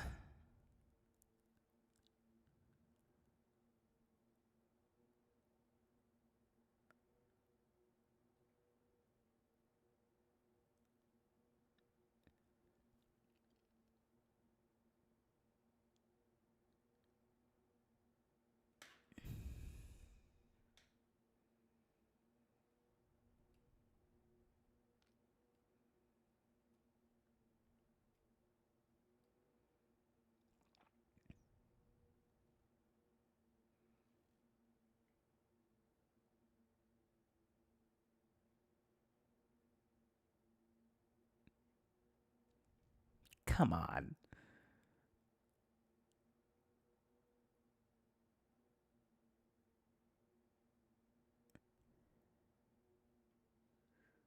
I haven't really played much with 2024 rules. I looked at part of it, but personally, I like the old version better for the most part. That's fair. Truly, like in the thick of it, not much of the game has changed. There are a couple things in 2024 that I really like, but it's also kind of hard to like replace everything that I've memorized from 2014 with the new stuff.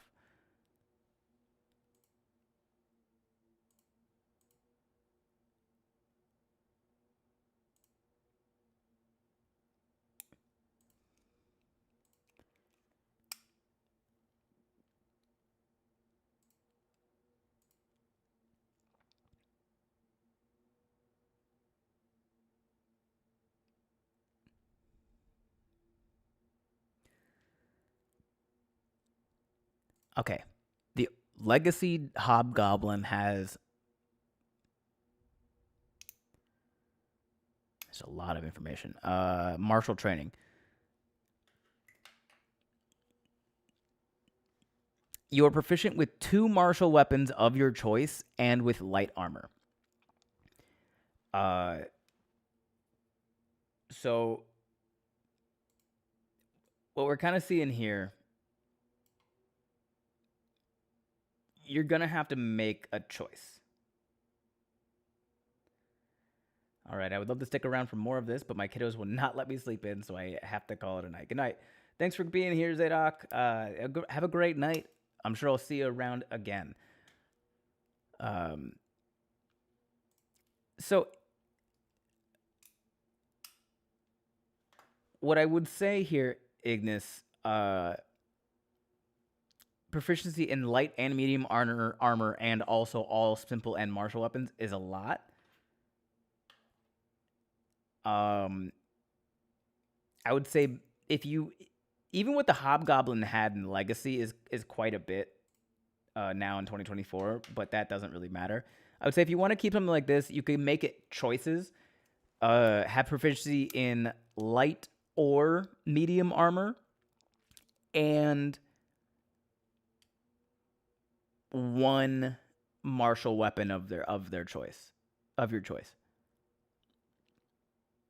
And the reason I would say 1 martial weapon instead of 2 is because you're also giving them a choice about armor. There has to be a bit of a balance when it comes to that. So the way that I would kind of rewrite this one is, let's say, we'll just call it martial training. You can rename this to whatever you want to call. The fight of the Penguinos is very funny, Kel.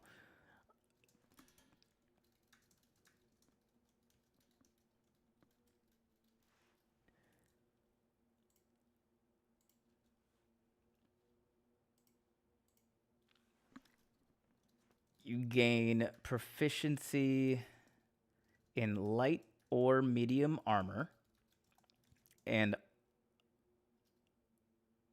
also 1 martial weapon of your choice. Fight or flight. Guess we gotta fight. It just the fight or fight response.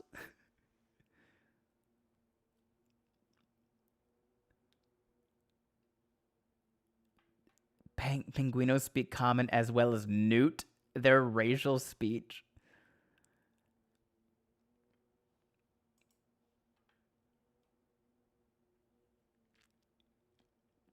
Mm-hmm.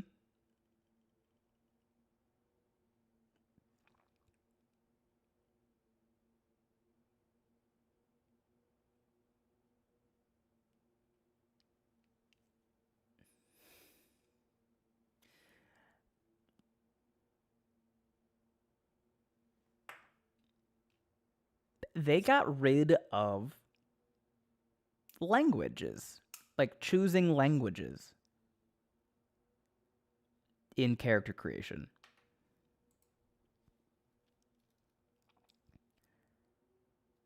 So I'm gonna put this up top for now. That's an origin thing now. That makes sense. I'm gonna put that up top for now, Ignis. If you so choose, you can absolutely just that sentence, word for word, move it down underneath Penguino traits, and then give it a title like the one of the tab, just languages. But that's if you want to go with the 2020 or the 2014 edition versus the 2024. But what you have written is like if you want to keep that from like the 2014 style, what you have written is exactly what it needs to be.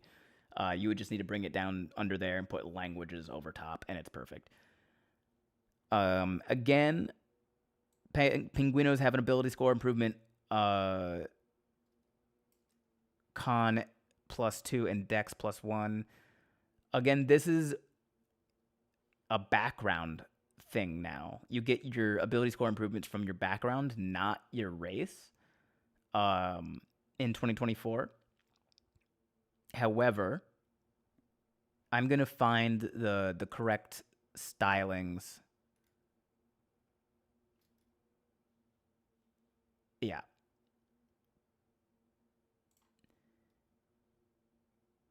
So I'm gonna move this up to the top, but I'm also going to technically correct it, I suppose. Uh, Alex the 8. Hey Ben, when's the next table? I don't know, Alex. I've been taking a break for my own mental and physical health. I had an idea today for the next table episode. Um, so maybe I'll write something about that tomorrow. But I have to put my own mental health first right now. So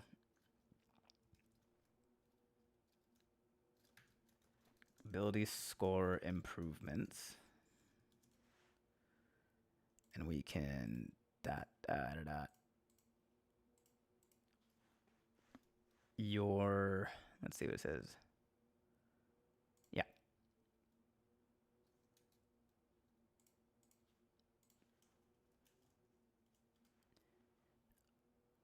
Ugh. Why it is like this? Remove. Ah. Your constitution. Does it say constitution score? Or, yeah, it does. Okay. Constitution score increases by 2. And your dexterity score increases by 1.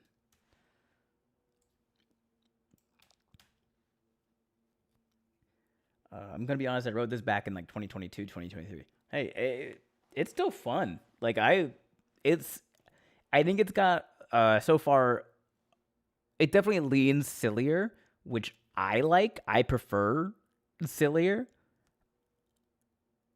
But it's not like you've gone all silly and completely ignored like mechanical benefit. So like it's not bad. Not bad at all. I guess it kind of makes sense since there's big multicultural, multi-species cities, and depending on the character, they might speak very little or none of their species' language. Still seems a bit weird to me that they made a change to the average for exceptions. Yeah, I remember there being like a lot of complaint. Well, maybe not a lot, but there was it also kind of makes sense in a way of like, if you were a soldier, yeah, you should be a little bit stronger.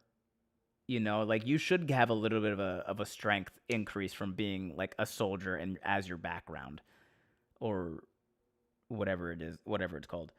Um, it makes sense. Maybe there's a balance somewhere in the between,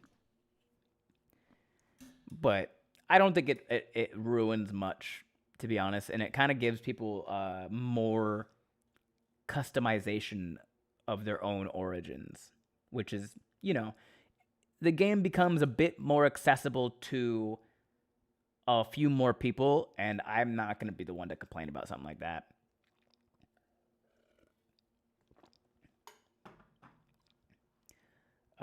Abominable Snowman. Damage immunities are extremely rare and tend to be OP. I would suggest changing the cold damage to resistance to be more in line with other races. I didn't even get that. We have 2 sub-races.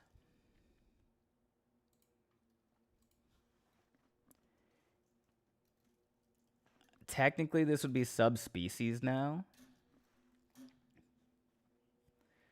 The tundra pinguino and the ocean pinguino. Let's look at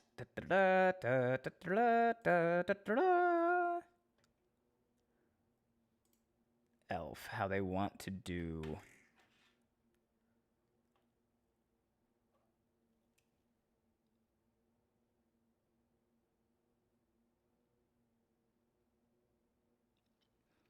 I agree with you, Nick.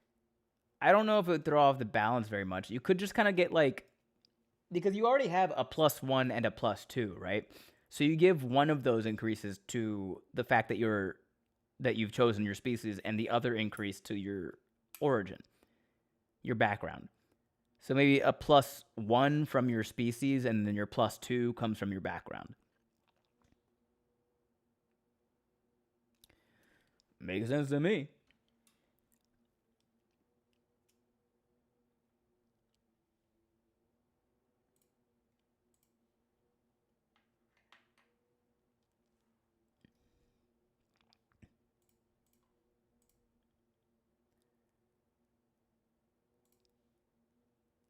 Uh, Maybe go Pinguino lineage.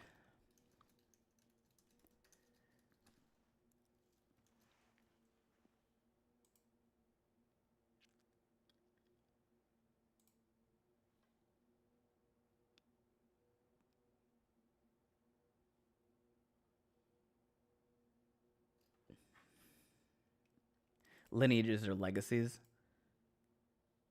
Yeah, let me look up a legacy.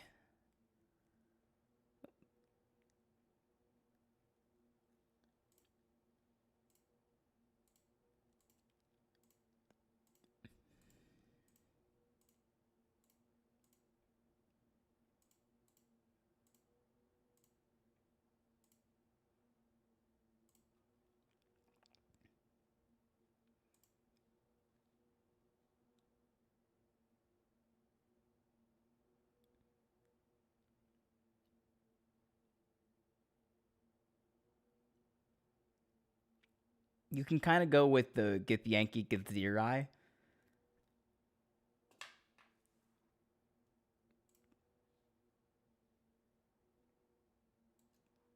Call it a legacy. I kind of that to me feels better between legacy and lineage for Pinguinos, but doesn't affect much. So Ignis, if you want to say lineage instead of legacy, doesn't change anything really.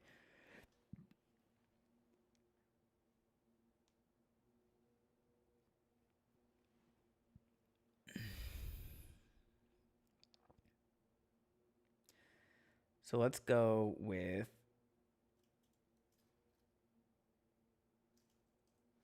let's keep that there actually, and we'll go.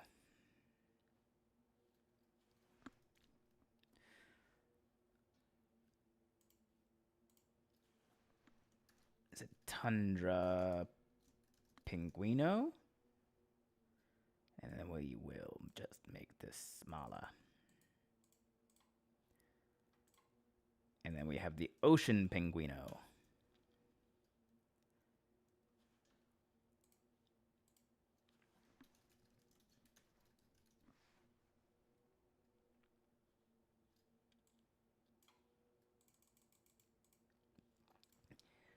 Personally, when I make characters, I just use the Tasha's rule and put the +2 and +1 in whatever works best for the character. Many of the Tasha's rules for character creation still work better than 24 ones in practice.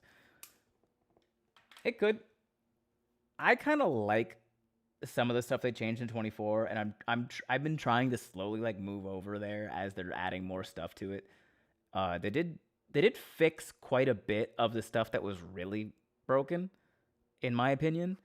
Uh, One of those things being like one of the biggest problems with like rangers is that most of their like 50% of all of their spells are concentration bonus action spells, even the ones that don't need to be concentration. And some of those are really were fixed in 2024. Like lightning arrow is no longer is no longer a concentration spell, which does wonders. Just that change alone does wonders for the ranger. And so there's like, I think most of the changes they did are beneficial. Like they are good changes. Were all of them necessary? Probably not. But game is still fun, and rule number 1 is always have fun. So change it up however you need to, really. Okay. Let's see. Tundra Penguinos tend to be faster, and they slide on their bellies, giving a plus 10 feet of movement.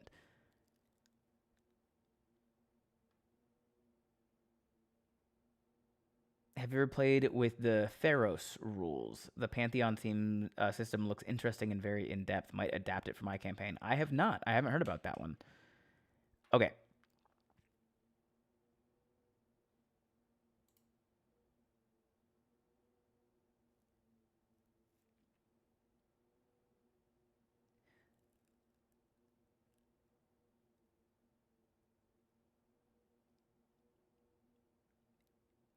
I don't think it needs to specify on ice, Ignis.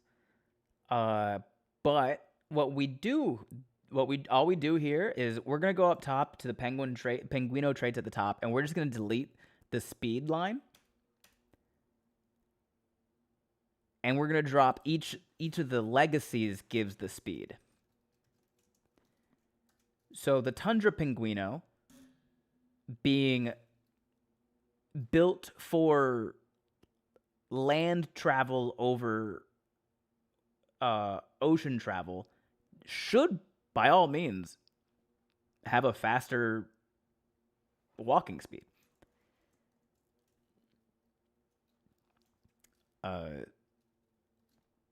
We can maybe Tundra Pinguino spend most of their lives on land learning to traverse the earth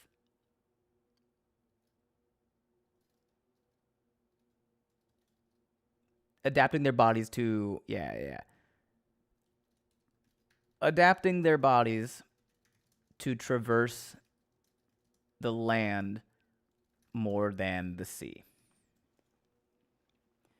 And so we give the base movement speed of the Tundra Pinguino is going to be faster than the Ocean Pinguino. And what I suggest maybe is drop the Ocean Pinguino movement speed down to 25 and then the Tundra Pinguino up to 35. I don't think there are any species that have a base movement more than 35. So I am hesitant to suggest that starting 40 is okay, especially since it's a small creature. But an extra 5 movement speed isn't going to break the game by any means. So if you want 40, absolutely take your 40.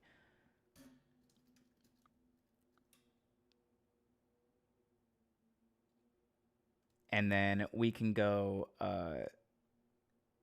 we'll flip it. So the Tundra Pinguino, walking speed 35, swimming speed 25, and then flipped for the Ocean Pinguino. So 25 walking speed, 35 swimming speed.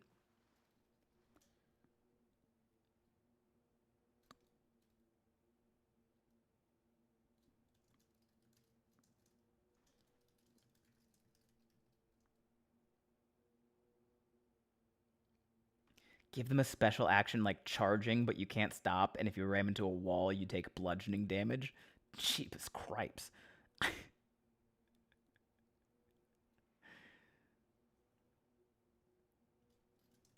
A swim speed of 25 feet.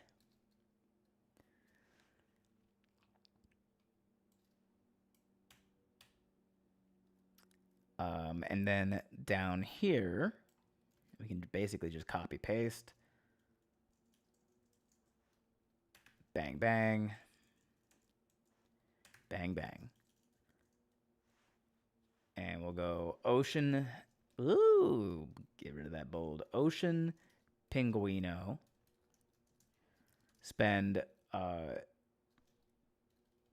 sleep on land, but spend most of their waking hours swimming in the water. Most of their waking hours in the water.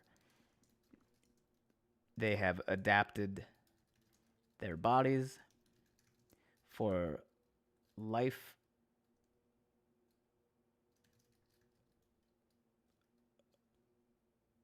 for their bodies for Underwater hunting. Sure. However you feel like you want to explain that, have at it. That part is not super important. 25 feet movement, and then you have a swim speed of 35 feet. So we can get rid of that. Now there's just one more trait each. We have tundra penguinos are immune to cold damage because of the frigid temperatures. And then ocean penguino can cast thunder wave twice a day at no cost.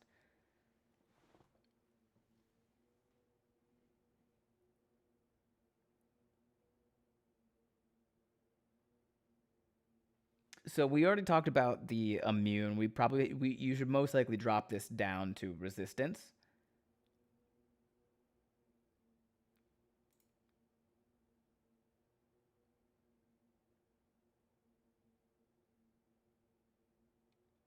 I agree with Nick that something that like holding breath longer makes more sense than thunder wave, but that has a lot more to do with the fact that I don't know if thunder wave makes the most sense here. Um, we also need to find something that feels equally as good, if not marginally better, than resistance to cold damage.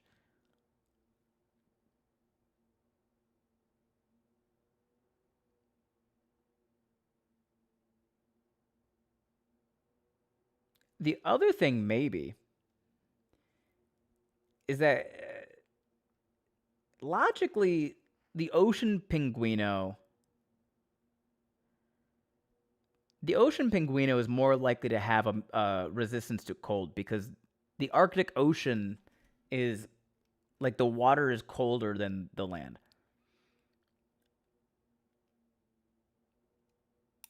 So it would make more sense to flip them. That to me. But logic doesn't necessarily have to apply because this is D&D. DeKyle says Triton amphibious trait. Let's go take a look at that.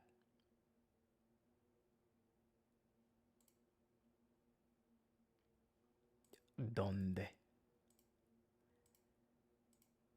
Yeah, I know I could just type it in, but I'm already here.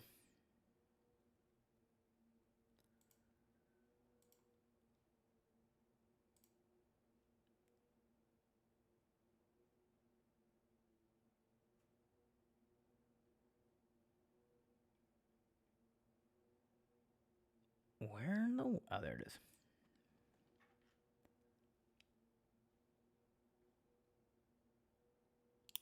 Well, that makes sense. I thought more of how the Antarctic is so cold during the night. Fair enough. It shall remain.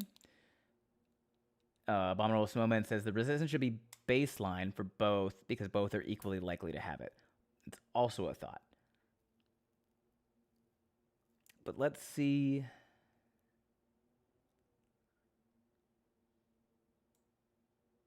You can breathe air and water.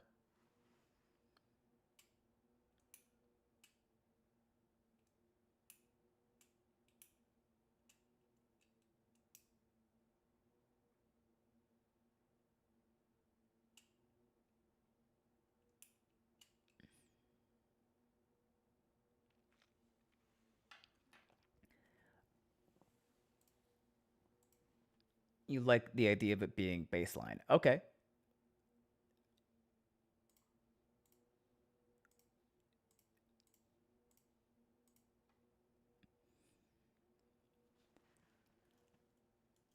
So we can go.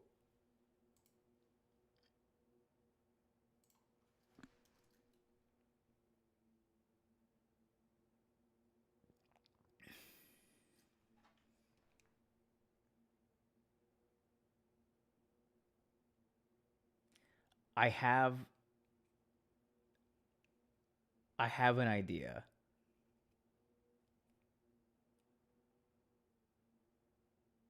I have an idea.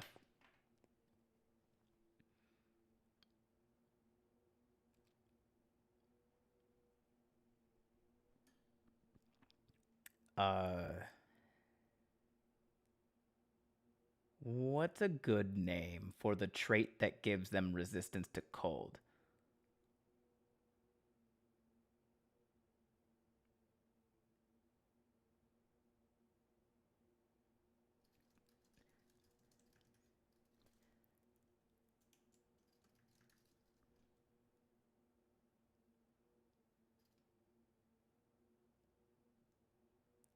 Blubbery.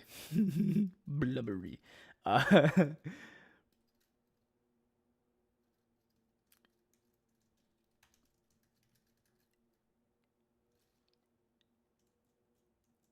if you wanted to be silly, you could call it goose down, but you put an asterisk next to goose, and at the bottom of the page you put asterisk, except it's not a goose.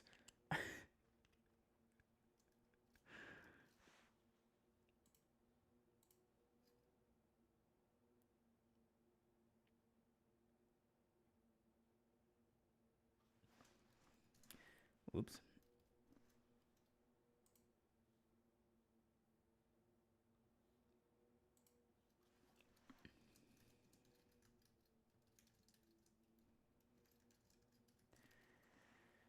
Child of the sea, you can breathe air and water, and you have resistance to cold damage.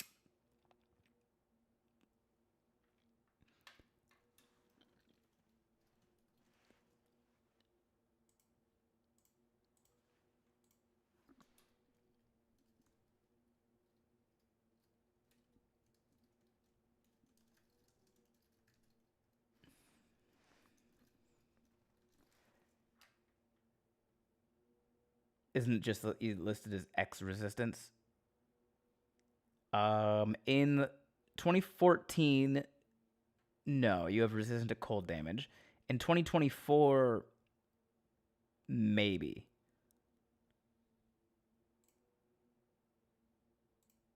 Ooh, we can go with Dragonborn.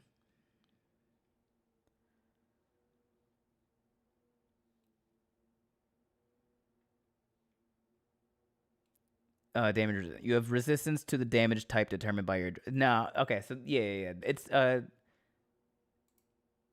Genasi listed as just resistance, I think. Okay. So it seems like you can go either way with it. I don't think either one of them are inherently wrong, it seems like. So you have resistance to cold damage is how I'll keep it. If you want to, if Ignis prefers you have cold resistance, then cold resistance it is. Okay, we can get rid of this. I can get rid of this. Oh, you meant the trait name. Oh, okay. Probably, but calling it Goose Down is funnier.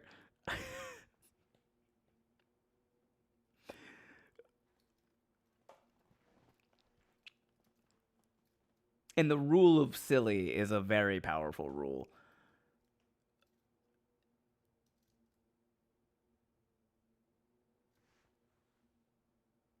Oh, did somebody Child of the Sea?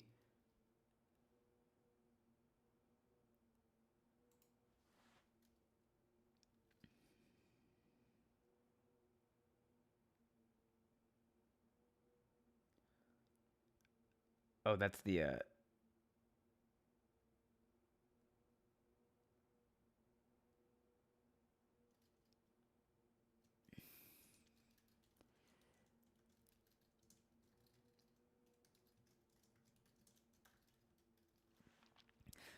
there's a 0% chance you keep that name.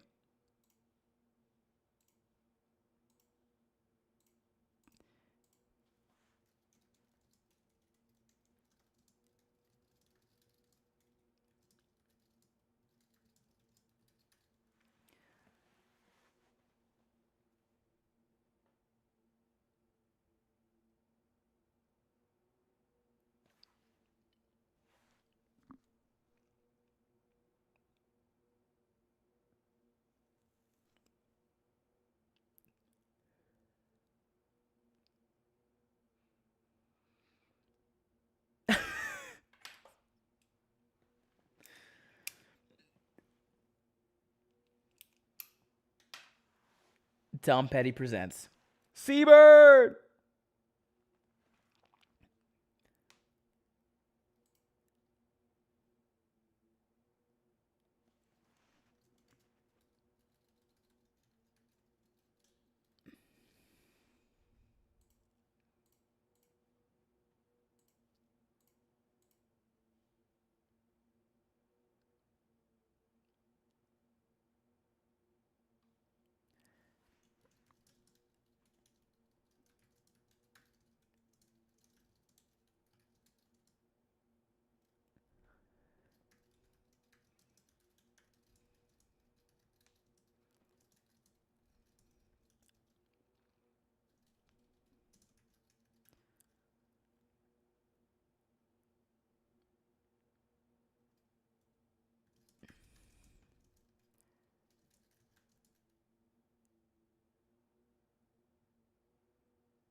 How do you feel about that, Ignis?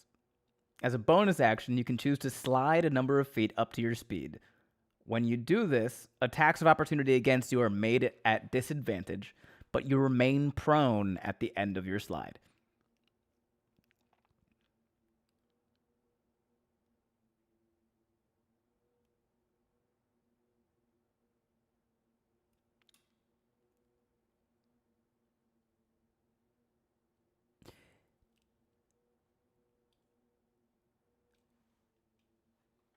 The wording is going to be a little bit different. It's more so you can take the dash action as a bonus action.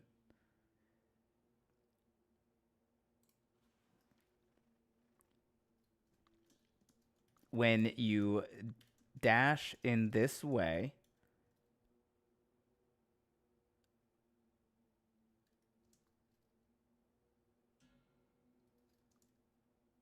you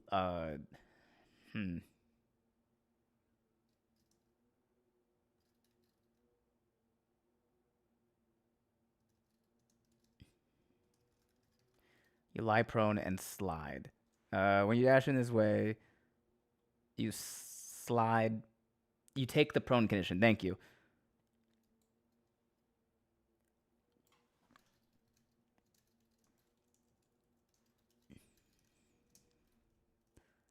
Slide.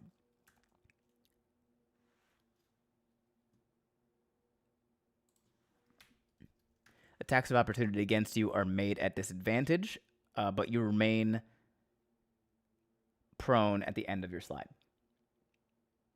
You may do so a number of times equal to your proficiency bonus per rest. The reason I would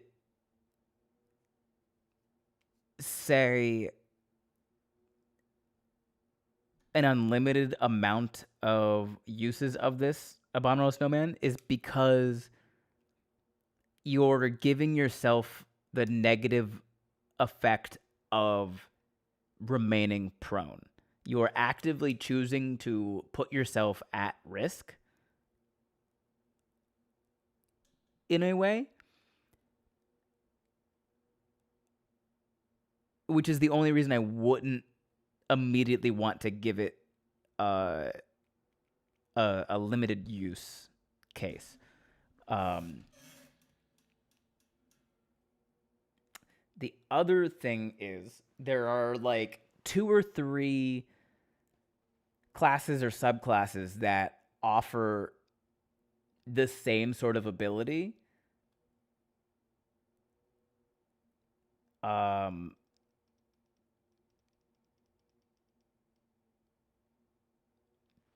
Ben, with rules as written, can you take a full action to get up from the prone condition? No. Rules as written, you have to spend half your movement speed to stand up.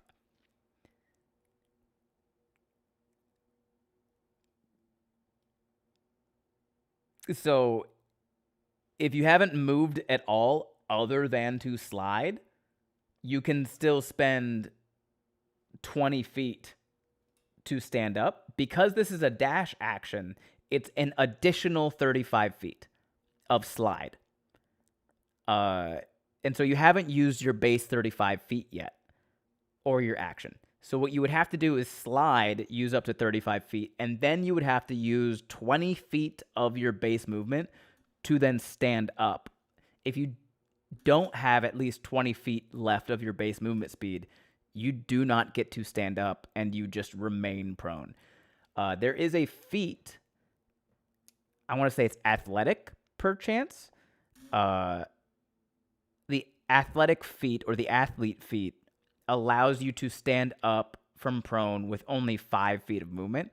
But again, you're having to use an ability. You're replacing an ability score improvement with that feat, which otherwise isn't like a super beneficial feat, if I remember correctly. I feel like sliding would be faster than walking. Maybe, in some cases, I'm sure. You might want to note that while sliding melee attacks aren't made with advantage, because melee opportunity attacks would still be made with advantage versus prone, so the disadvantage would cancel out.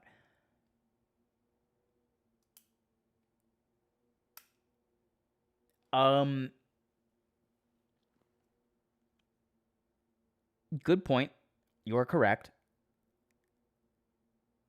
However, rule number 3, I think, in D&D is specific overrules general. So generally speaking, melee attacks against a prone creature are made at advantage. But because this rule specifically says attacks of opportunity against you are made at disadvantage, that wins.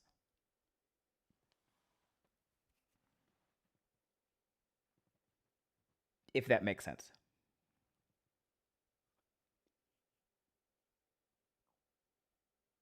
I hope I explained that well enough.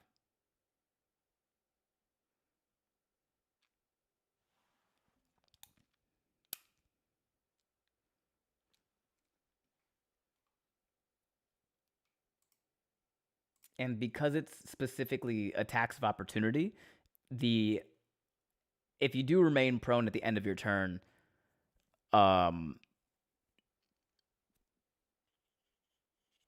the melee attacks that would come at you outside of that slide would still come at you at advantage.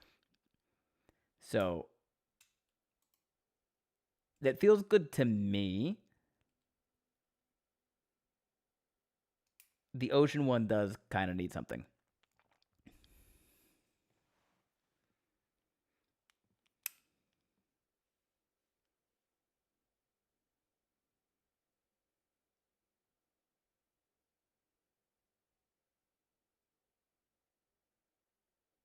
Oh. How about this? You can breathe both air and water, and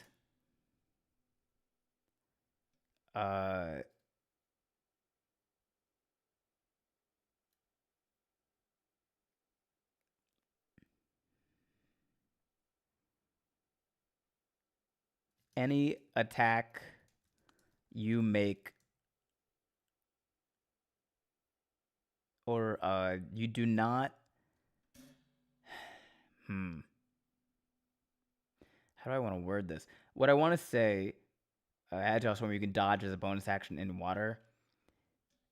Potentially, I was thinking more along the lines of like when you attack underwater, you do not have the disadvantage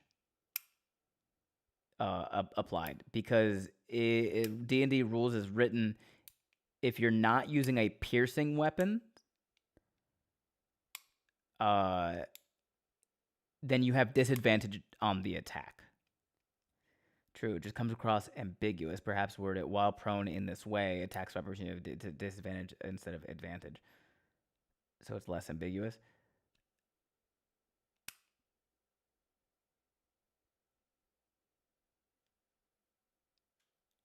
It says that when you dash in this way.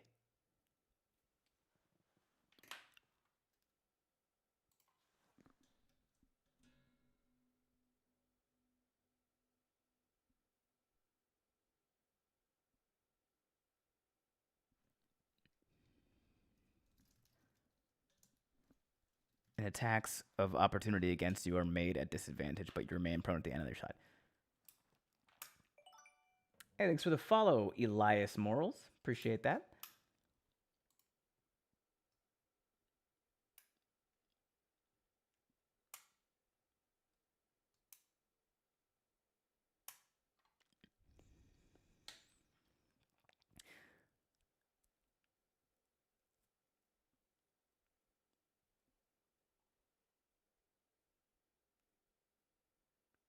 So is writing this book your furry arc? No. This is the Homebrew Doctor. Ignis Factorum here tipped 500 bits and then sent me a link to his homebrew or their homebrew. I don't actually know. And I am helping them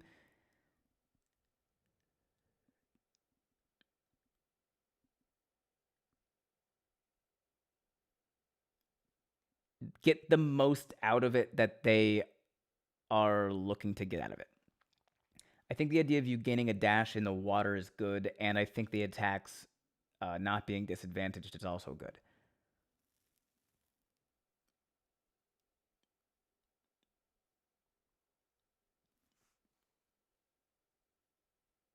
I would say one or the other of those, Ignis.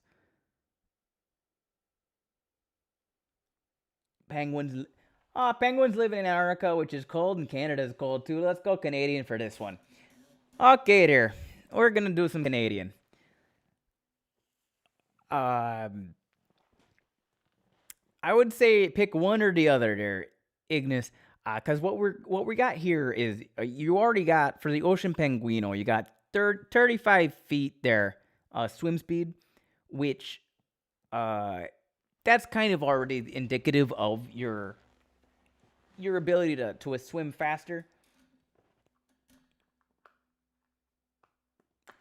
I see what you're saying there, Abominable Snowman, but your wording actually makes it more confusing because what you've done with that sentence there is that you've implied some attacks would get advantage from the prone condition, and also some attacks wouldn't otherwise. It's better to just straight up go attacks of opportunity against you are made at disadvantage while you do this. That is the rule is very specific, and it says while you do this, attacks of opportunity there disadvantage. Boom, done. Tom Petty presents Seabird. It won't make much sense for that title to be there.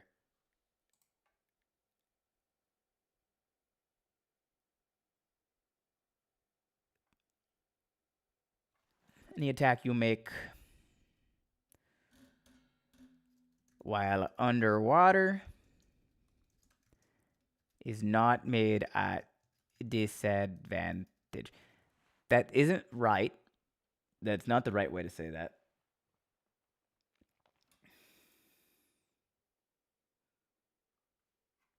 But it's also 2 a.m. Thanks for sticking around, a lovely mystery. Have a great night.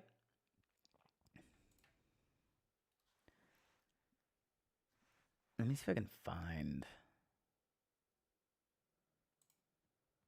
I don't know if the player's handbook or the DMG have rules for underwater combat.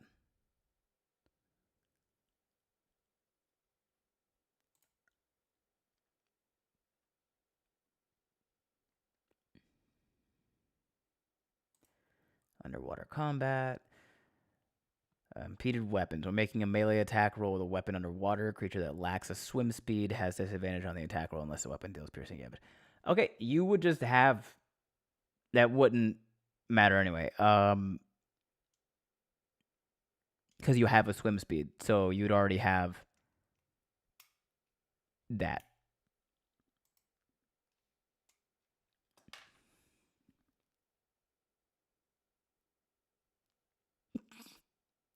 Two for me and four for you. I almost dozed off before we started this. Fair.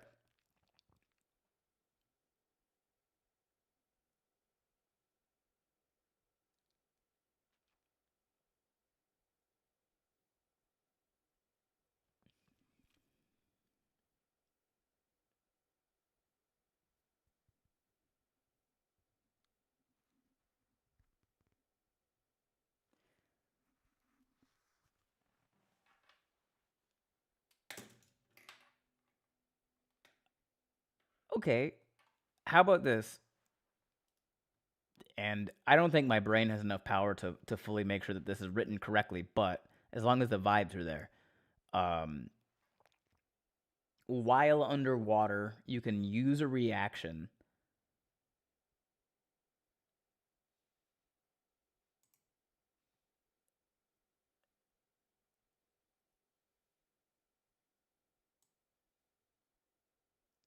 Huh.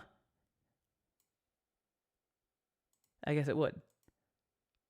That still doesn't feel good enough. While underwater, you can use a reaction when a hostile creature moves within 5 feet of you. You can use a reaction to propel yourself away up to 35 feet, imposing disadvantage on opportunity attacks while you do.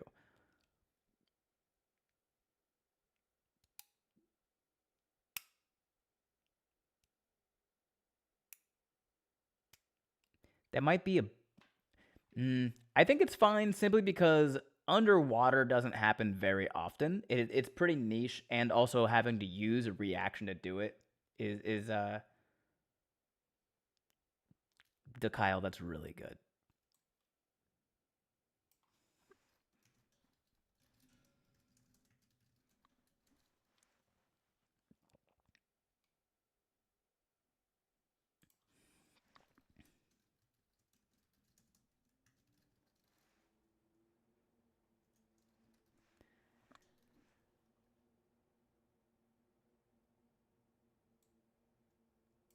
And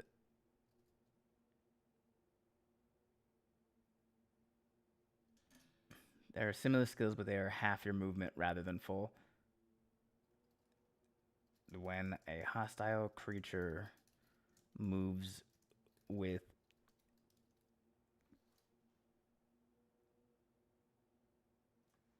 Yeah, I think you're right, Abominable Snowman. That's probably where I was getting the general idea from. When a hostile creature moves within.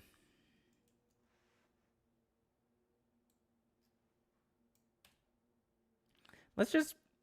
You don't breathe underwater. Penguins don't breathe underwater.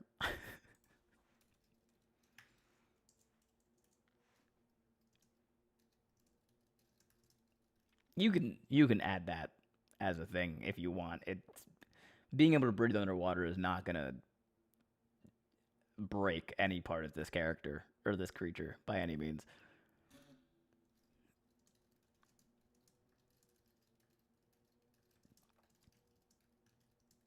Yeah, it's not gonna hurt anything.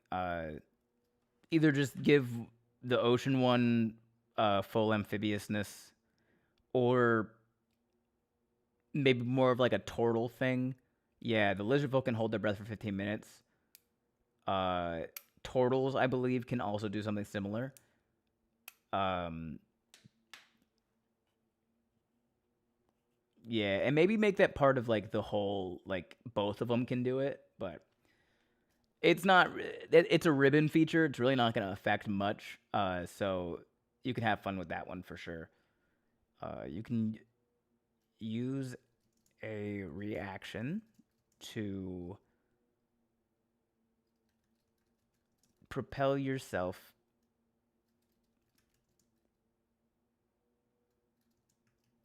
to, excuse me, to safety. Move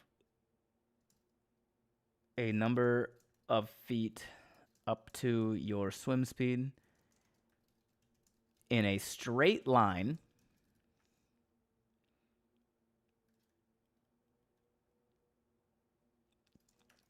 while moving in this way. Attacks of opportunity against you are made at disadvantage.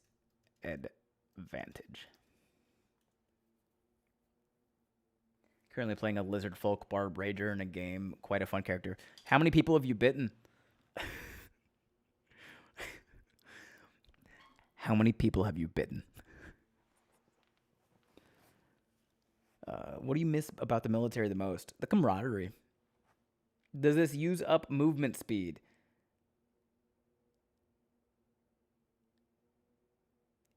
No, because it is a reaction.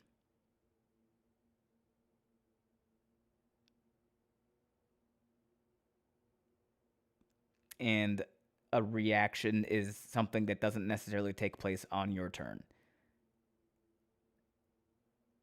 So I believe it's its own set of feet.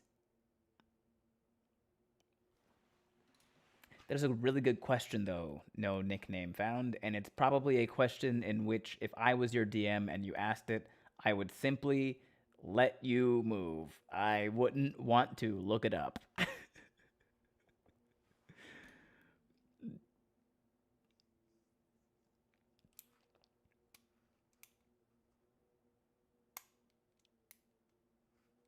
A lot.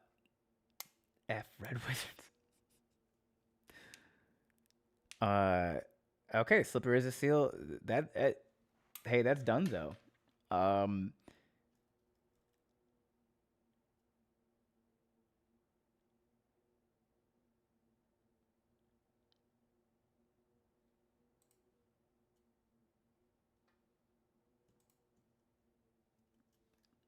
I'm gonna copy and paste this over to you on your page here. I cannot.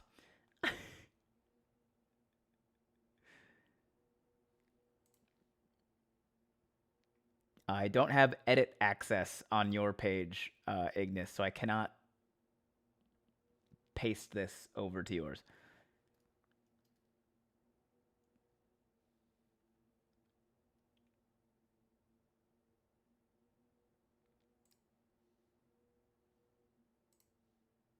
And there it is.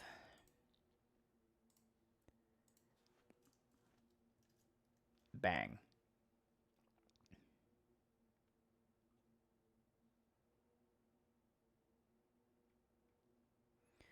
So that's there. Whenever I do these things, I don't want to. I'm never going to directly edit your original copy because that feels weird to me. Um, so you're always gonna have your original copy. You should always keep your original copy because that's just kind of fun. Uh, so that's there. All the mechanics work. All the stuff is the stuff that's there is written properly. Um, the only thing that's still there is the note of the natural armor. I think it feels, to me it feels good enough that I don't think you need the natural armor, but you're more than welcome to obviously add that. And then the top part here, it's just your preferred formatting.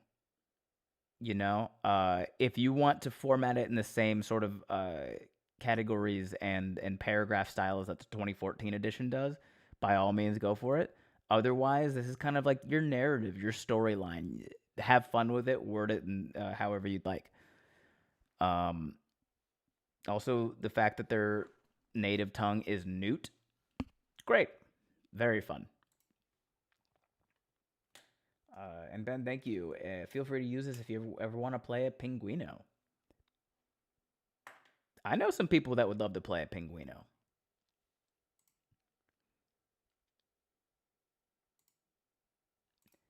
All right, let me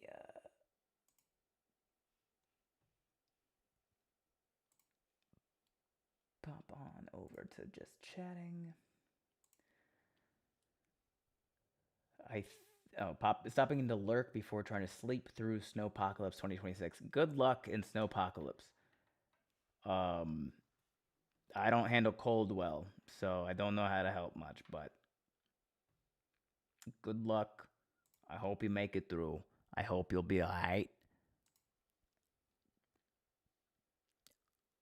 I don't know if any of my friends are still online are still streaming right now, but no.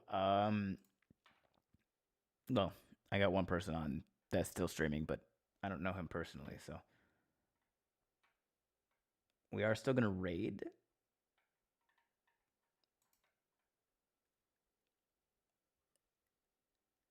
Damn, this was a 4.5 hour stream.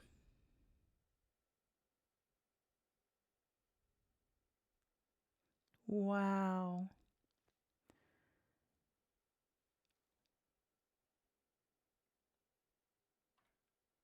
I'd name it Penguin just because of the Benedict Cumberbatch clip. Yeah. Good night, guys. We're gonna raid. Hey, thanks for the. Oh, thanks for the follow, Abominable Snowman. Thanks for the follow, Smoking Glue Guns. Whitney.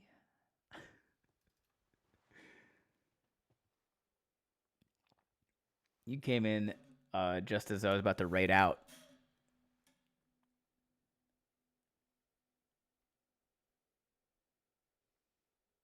I swear it was before it did the thing.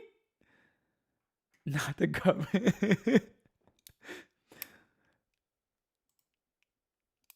We're gonna raid. You're about to go to bed. Me too. I think most people are gonna go to sleep, but if you want to hop in this raid, we're gonna raid over to Mitch Riz. Mitch Riz, if you don't know, he does a lot of Elden Ring content. I don't know if he's playing that right now. Doesn't look like he's playing Elden Ring right now, but he's a speedrunner. I found him first through the Elden Ring community. Big fan of the Elden Ring stuff, so I followed him there. Very, very talented speedrunner. Oh, thanks for the follow, Cisco's cool, and for Beck Boops, appreciate it. Thanks for hopping in just right at the last minute, guys. So we're gonna raid Mitch Riz. If you enjoy speedrunners or challenge runners or just people playing tough games in hard ways, give Mitch a follow. I'm a big fan of his content. Otherwise, thanks for being here. Oh, I should get a raid call. You know what? Raid call is raid call. Everyone just say raid call when you get in there. That feels good. All right. Good night, everybody.